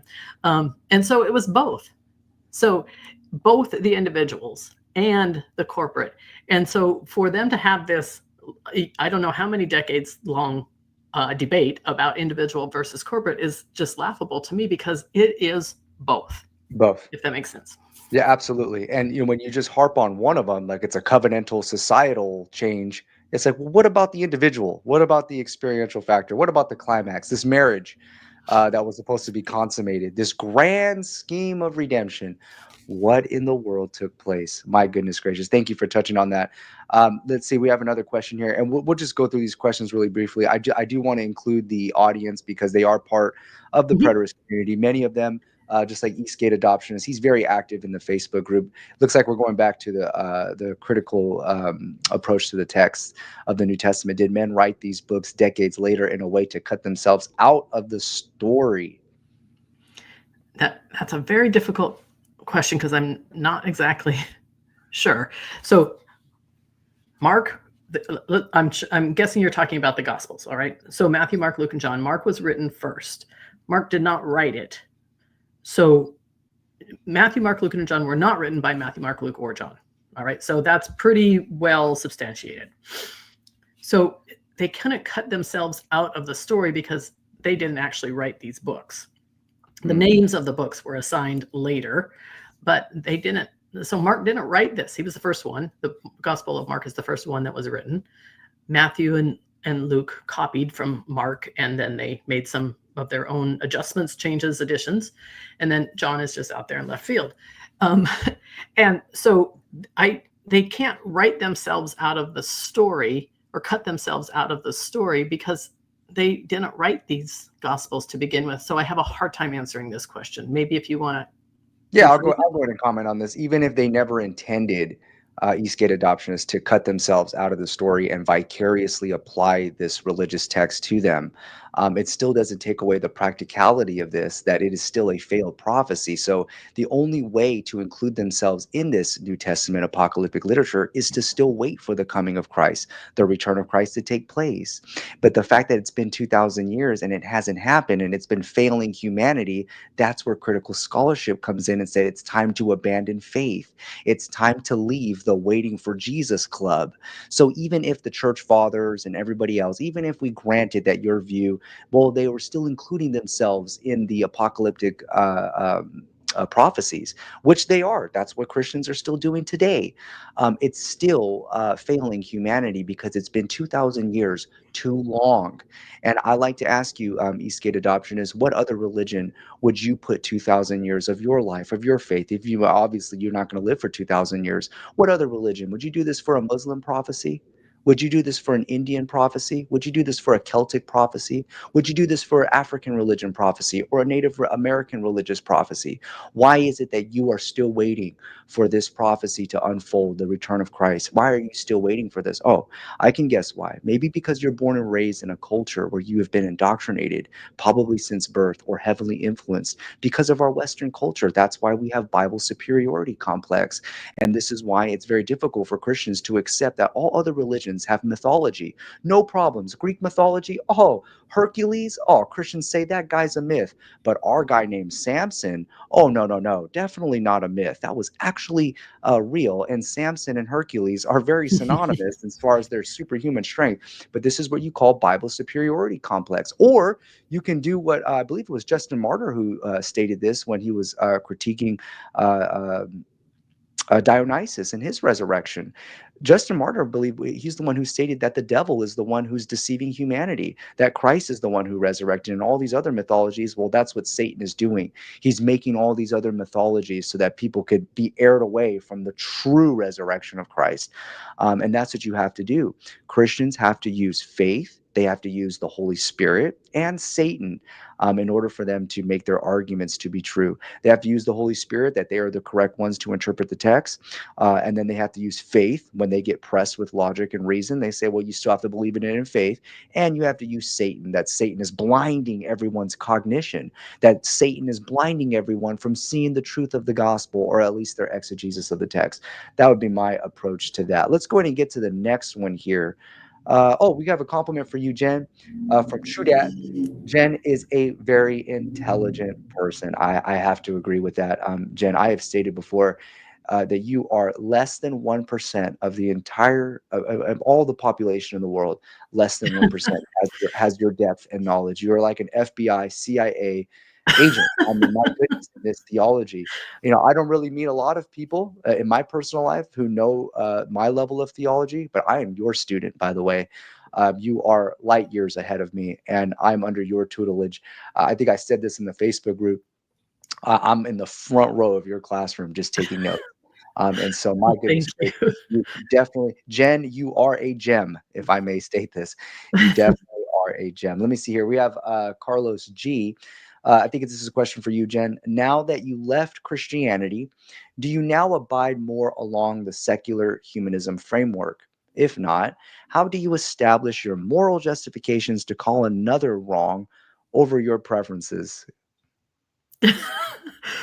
Well, that's have I called anybody wrong about preferences so far, Tristan? I guess this is a question on morals and ethics. Like, how do you then determine All right, so which because I really, I don't often do that. So, um, sometimes there may be, some leftover Christianity that spills out, but I actually try not to do that. So secular humanism, maybe a little bit. I don't necessarily have any labels. I am an atheist. We didn't really get into that. I'm 100% sure. I know that I take a really, really, really strong position, more stronger than most people do. I am 100% sure that no God exists. So that's kind of, first of all, where I am at, where I'm coming from. So how do I determine right from wrong as a human being? How do you determine right from wrong? You know, is it, I have heard, I have Christian friends, like my own real friends, who say that if they didn't have the Bible keeping them from doing so, that they would rape all the women and murder all the men they didn't like. And I'm just like, you know, I guess I'm glad that you are staying a Christian, because you know I don't understand that kind of mentality at all. But I'm just like, I've actually become, I think, a better person now that I'm not in Christianity, because I'm not following someone else's list of rules and do's and don'ts and commandments from 2,000 years ago from a culture halfway around the world that actually doesn't apply to me today. And I think this is where Tristan wants me to bring in Netflix. So Yes, yes.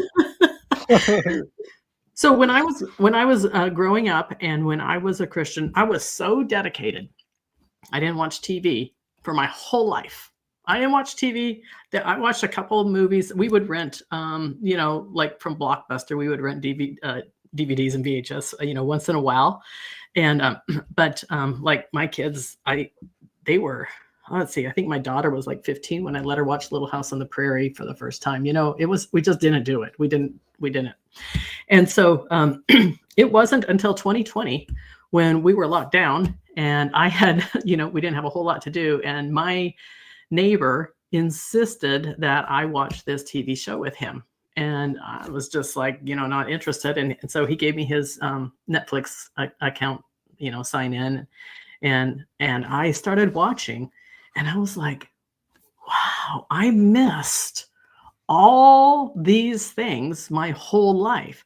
Wow. Now, what I started watching was things that, so some of the things that I watched were like, you know, I don't really like that. I'm not going to waste my time doing that. But what I have found, the kind of shows that I really like are the ones that really get into character development.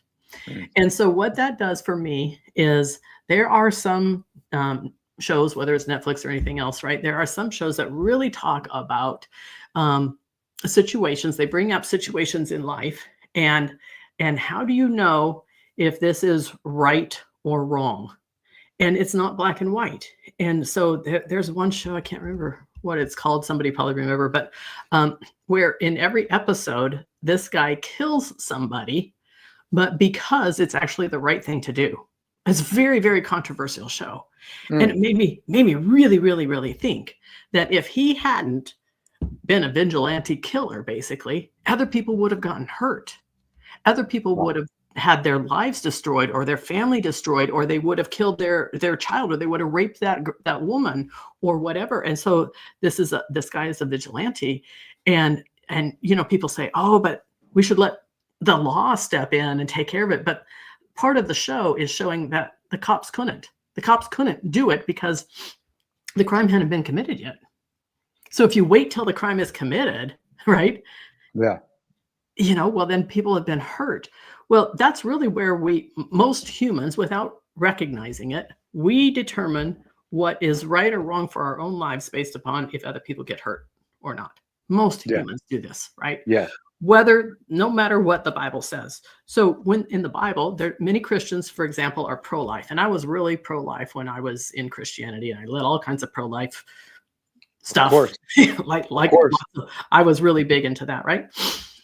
But I forgot about things like, you know, in the Passover, when God comes in and he literally kills the oldest male in every household in Egypt.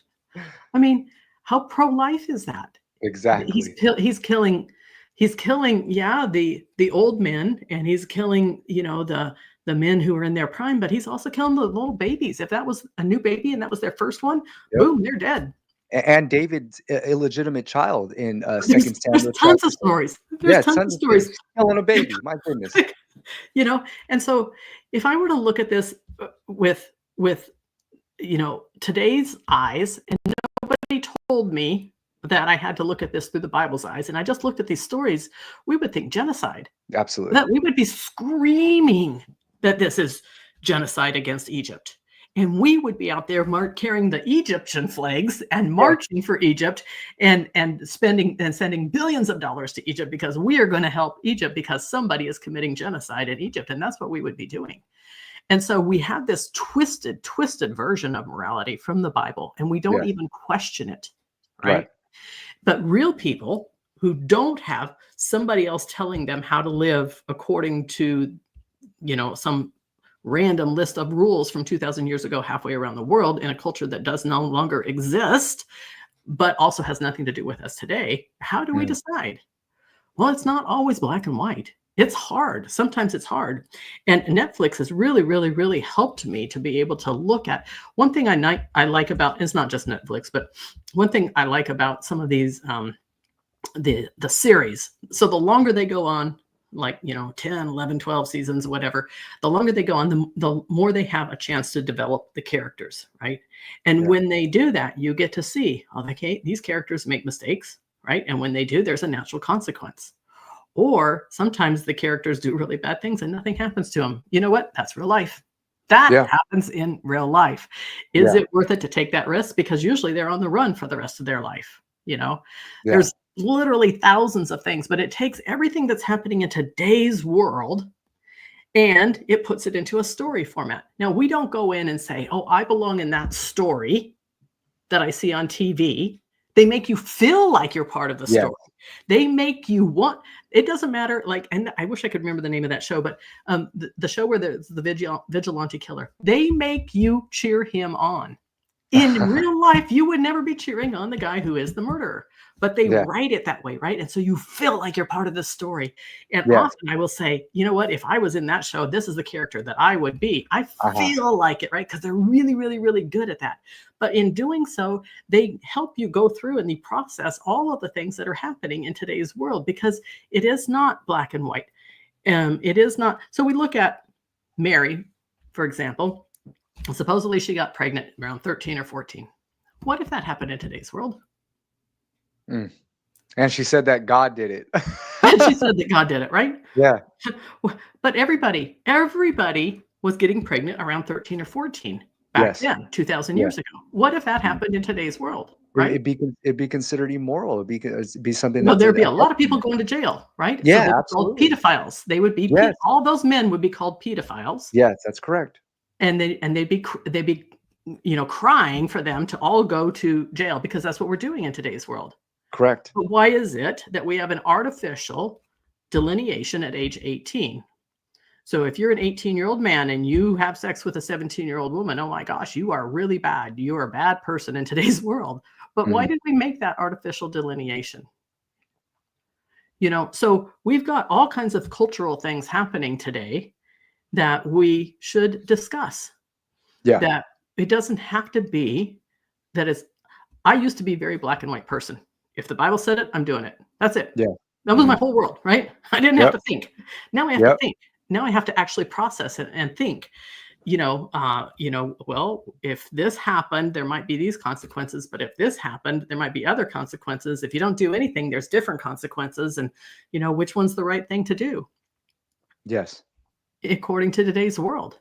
And if we look at even 20 years ago, the turn of the century, we live in a completely different world. 25 years ago now, completely different world than 25 years ago.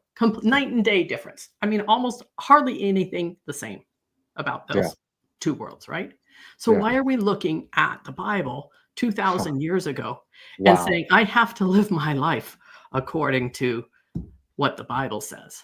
It has nothing to do. It has there's a few principles, be kind to other people. Well, yeah, sometimes I'm going to be kind to other people, but not always. Absolutely. Because sometimes it's not the right thing to do. Yes. I'm not going to be kind to that illegal immigrant who showed up at my door the other day and tried to come into my house. I'm not going to be kind to him. Oh no, love your enemies, right? Love those. That's what compulsory love. Amazing. Exactly. Yeah, and I know we didn't touch on atheism very much, but it was Christopher Hitchens and Bertrand Russell. When I was a Christian, I was teaching at a Bible college. I would use their arguments for the students to say, do you guys have any arguments with the morals and the ethics that Christopher Hitchens? But Christopher Hitchens was one of those that as a Christian, I say, my goodness, there is no answer, there is no debate. Christopher Hitchens is a legend, and I highly esteem his intellect. And yeah, I mean, he would criticize loving your neighbor as yourself. He would state, I wouldn't want to love Charles Manson as myself, or a child molester or a pedophile. That's absolutely immoral. Forgiving your enemies. He had stated this during 9/11. Said that's not moral preaching. And we're always taught not to question God, to take the Bible right at face value. Just like you said, Jen, if the Bible said it, I'm doing it. You tell me to jump, I say how high. But my goodness gracious, what other religious text would we do this with?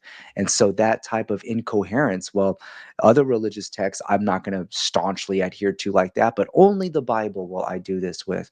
And it's a process. But with atheism, I've told Derek this. I'm in the 90th percentile.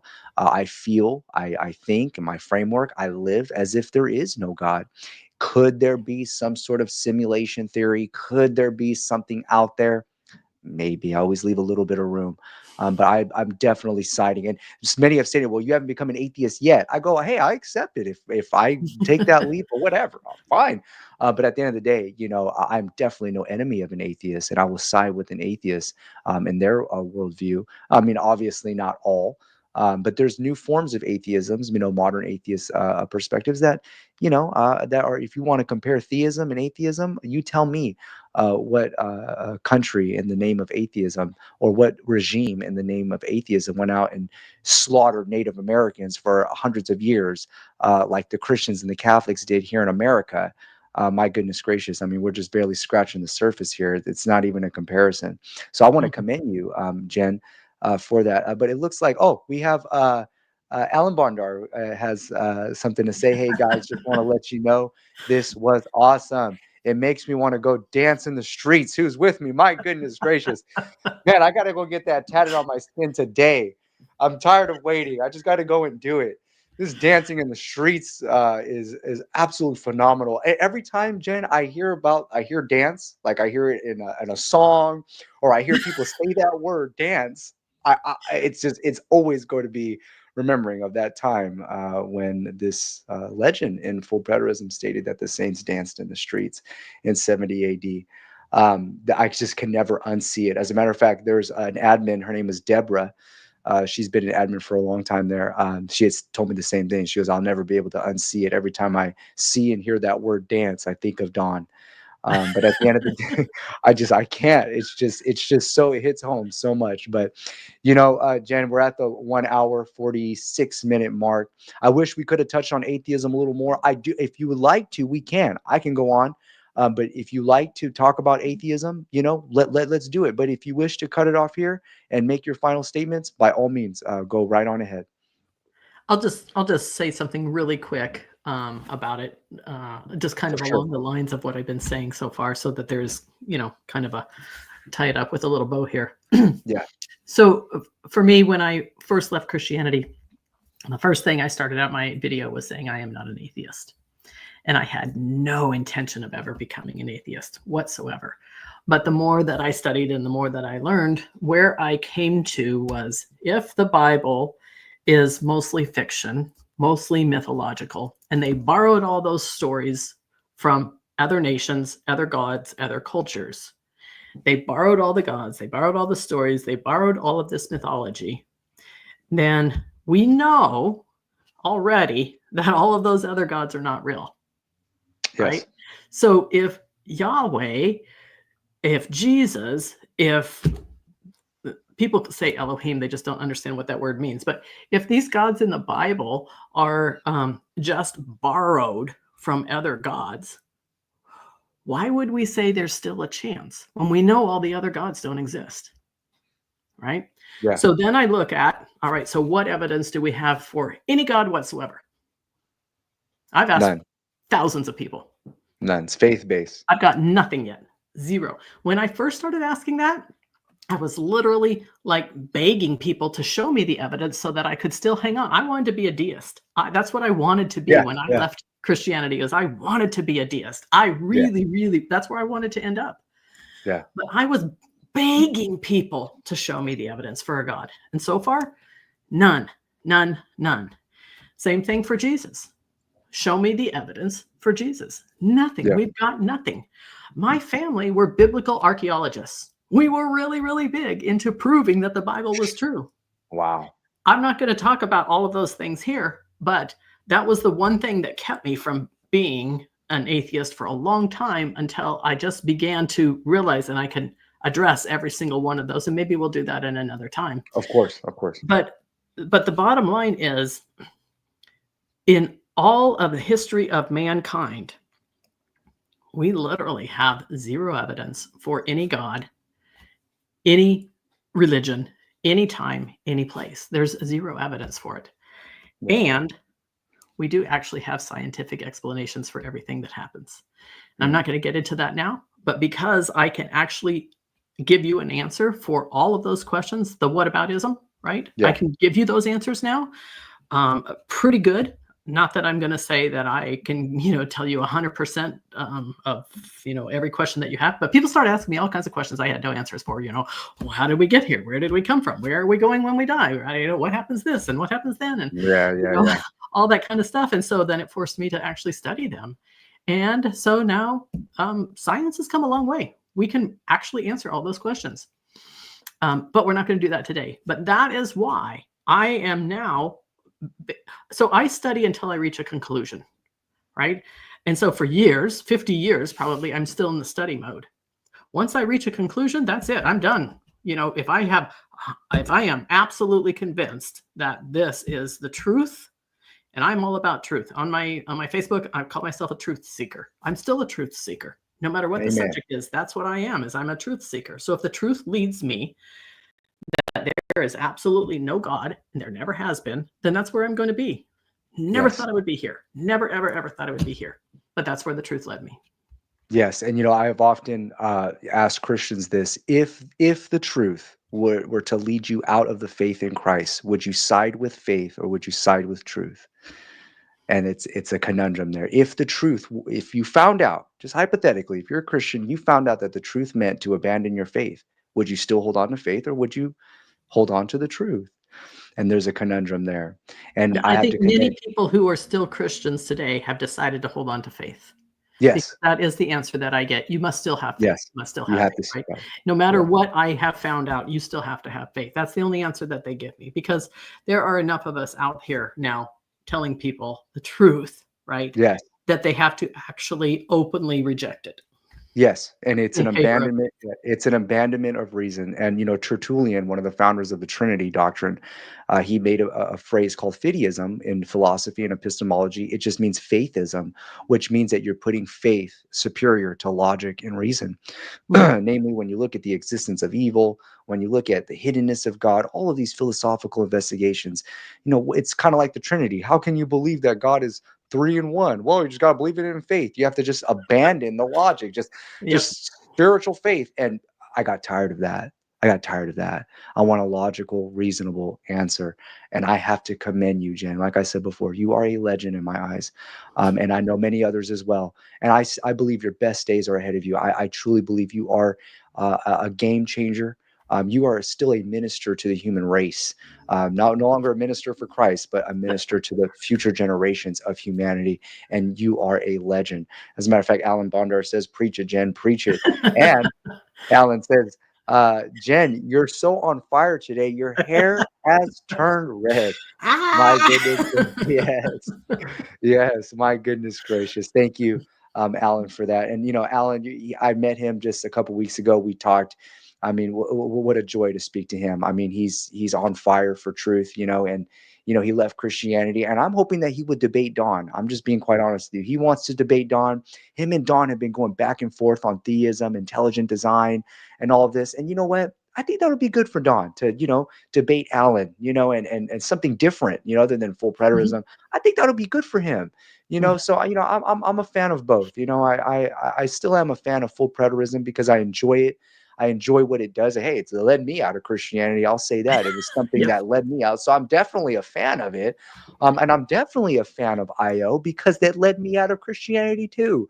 So, I've been labeled, Jen, as an enemy of full preterism. And there are some that I am an enemy of. I get it. But the doctrine of full preterism in itself, you'll see that I respect that doctrine. I love that doctrine because of what it's done for my life. And I plan to get that tatted on my skin too. So look out for that in the future. Preterist Perspectives. I'm going to post it. Like I said, I have a lot of things that all over my body that meant something to me in my life.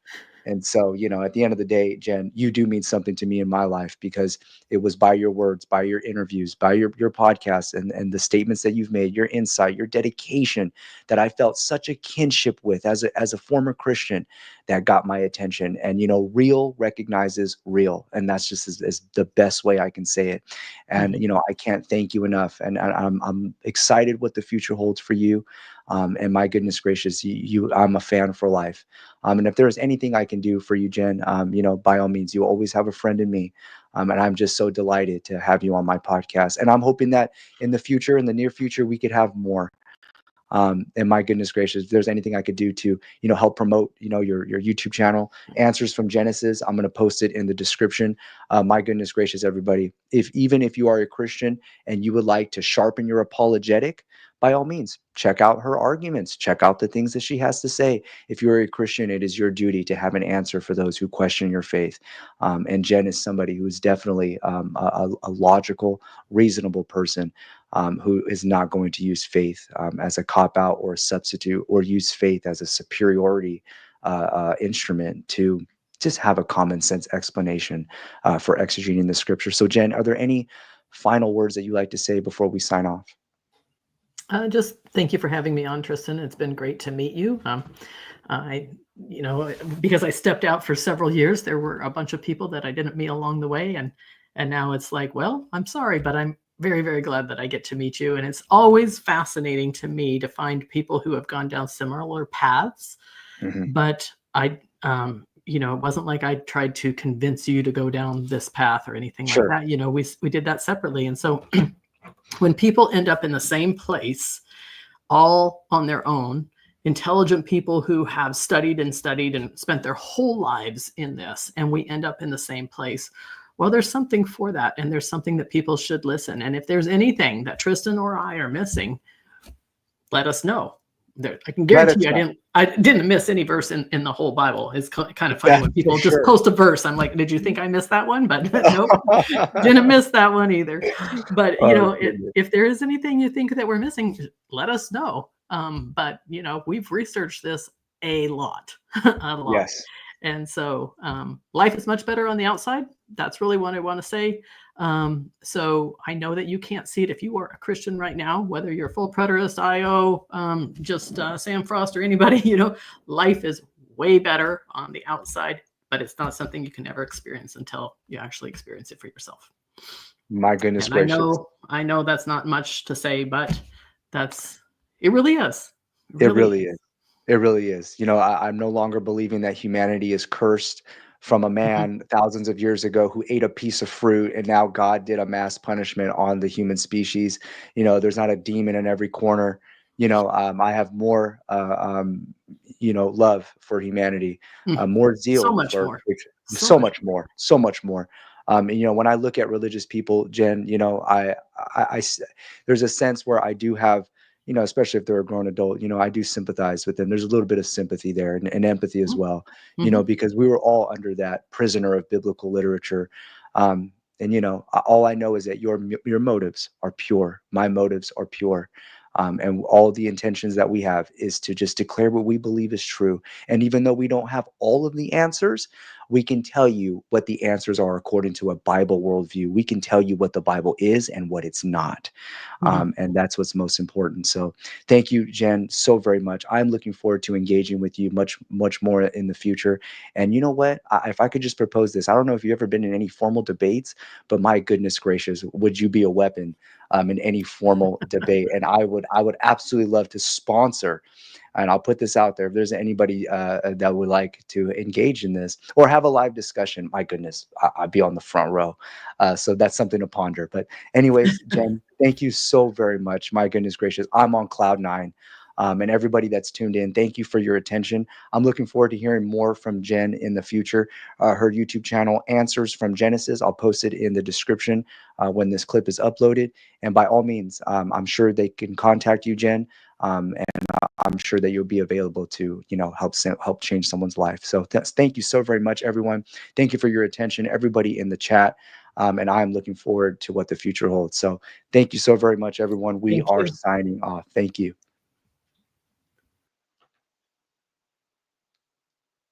All right, everyone. Thank you so very much. I really do appreciate your attention and everything that you've contributed. The super chat questions, or not the super chat questions, the questions that are in the forum. You guys, I'd like to state this, that, Jen is somebody who is a gem to me. She was very instrumental in my deconversion. And we touched on topics, you guys, that very rarely get brought up on camera. And my channel, 21st Century Mind, is for anybody and everyone in the preterist community. If you wish to come on my channel, if you want to debate me, if you want to put me in my place, if you want to do whatever, or if you want to have a debate and you would like for me to host it, please, by all means, I eat, sleep, and breathe this stuff. And by all means, shoot me an email, TristanGabe21 at gmail.com. We have Jason DaCosta, a leading voice. I think he is the leading voice. Michael Bradley and Jason DaCosta are leading voices. But as far as, popularity is concerned, I want to say that Jason DaCosta is the leading voice of IO. He's going to be coming on next Wednesday. And this podcast, Jen Fishburne, who was a voice of IO, still is, in my humble opinion, vicariously. She did contribute to the IO book. And my goodness gracious, she knows IO in and out. Jason DaCosta is going to be appearing next Wednesday, and I'm looking forward to that discussion. My goodness gracious, this is phenomenal. So again, anybody and everyone, if you are interested in having an appearance on my podcast, if you're a Christian, if you're a skeptic, it doesn't matter who you are. If you are in the 21st century and you have a mind, please accept my invitation to let your voice be heard, because my channel is called 21st Century Mind, and this applies to you.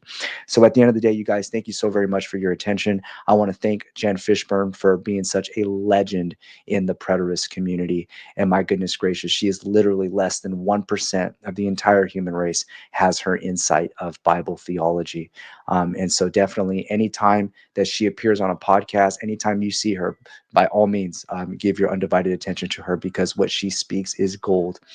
Anyways, you guys, I'm going to go ahead and sign off. Thank you so very much for your attention. I'm looking forward to your comments. I'm looking forward for some of you to accept my invitation. If there's anybody like to debate or have an open live discussion, please let me know. Signing off, everybody. Thank you so very much. Bye-bye.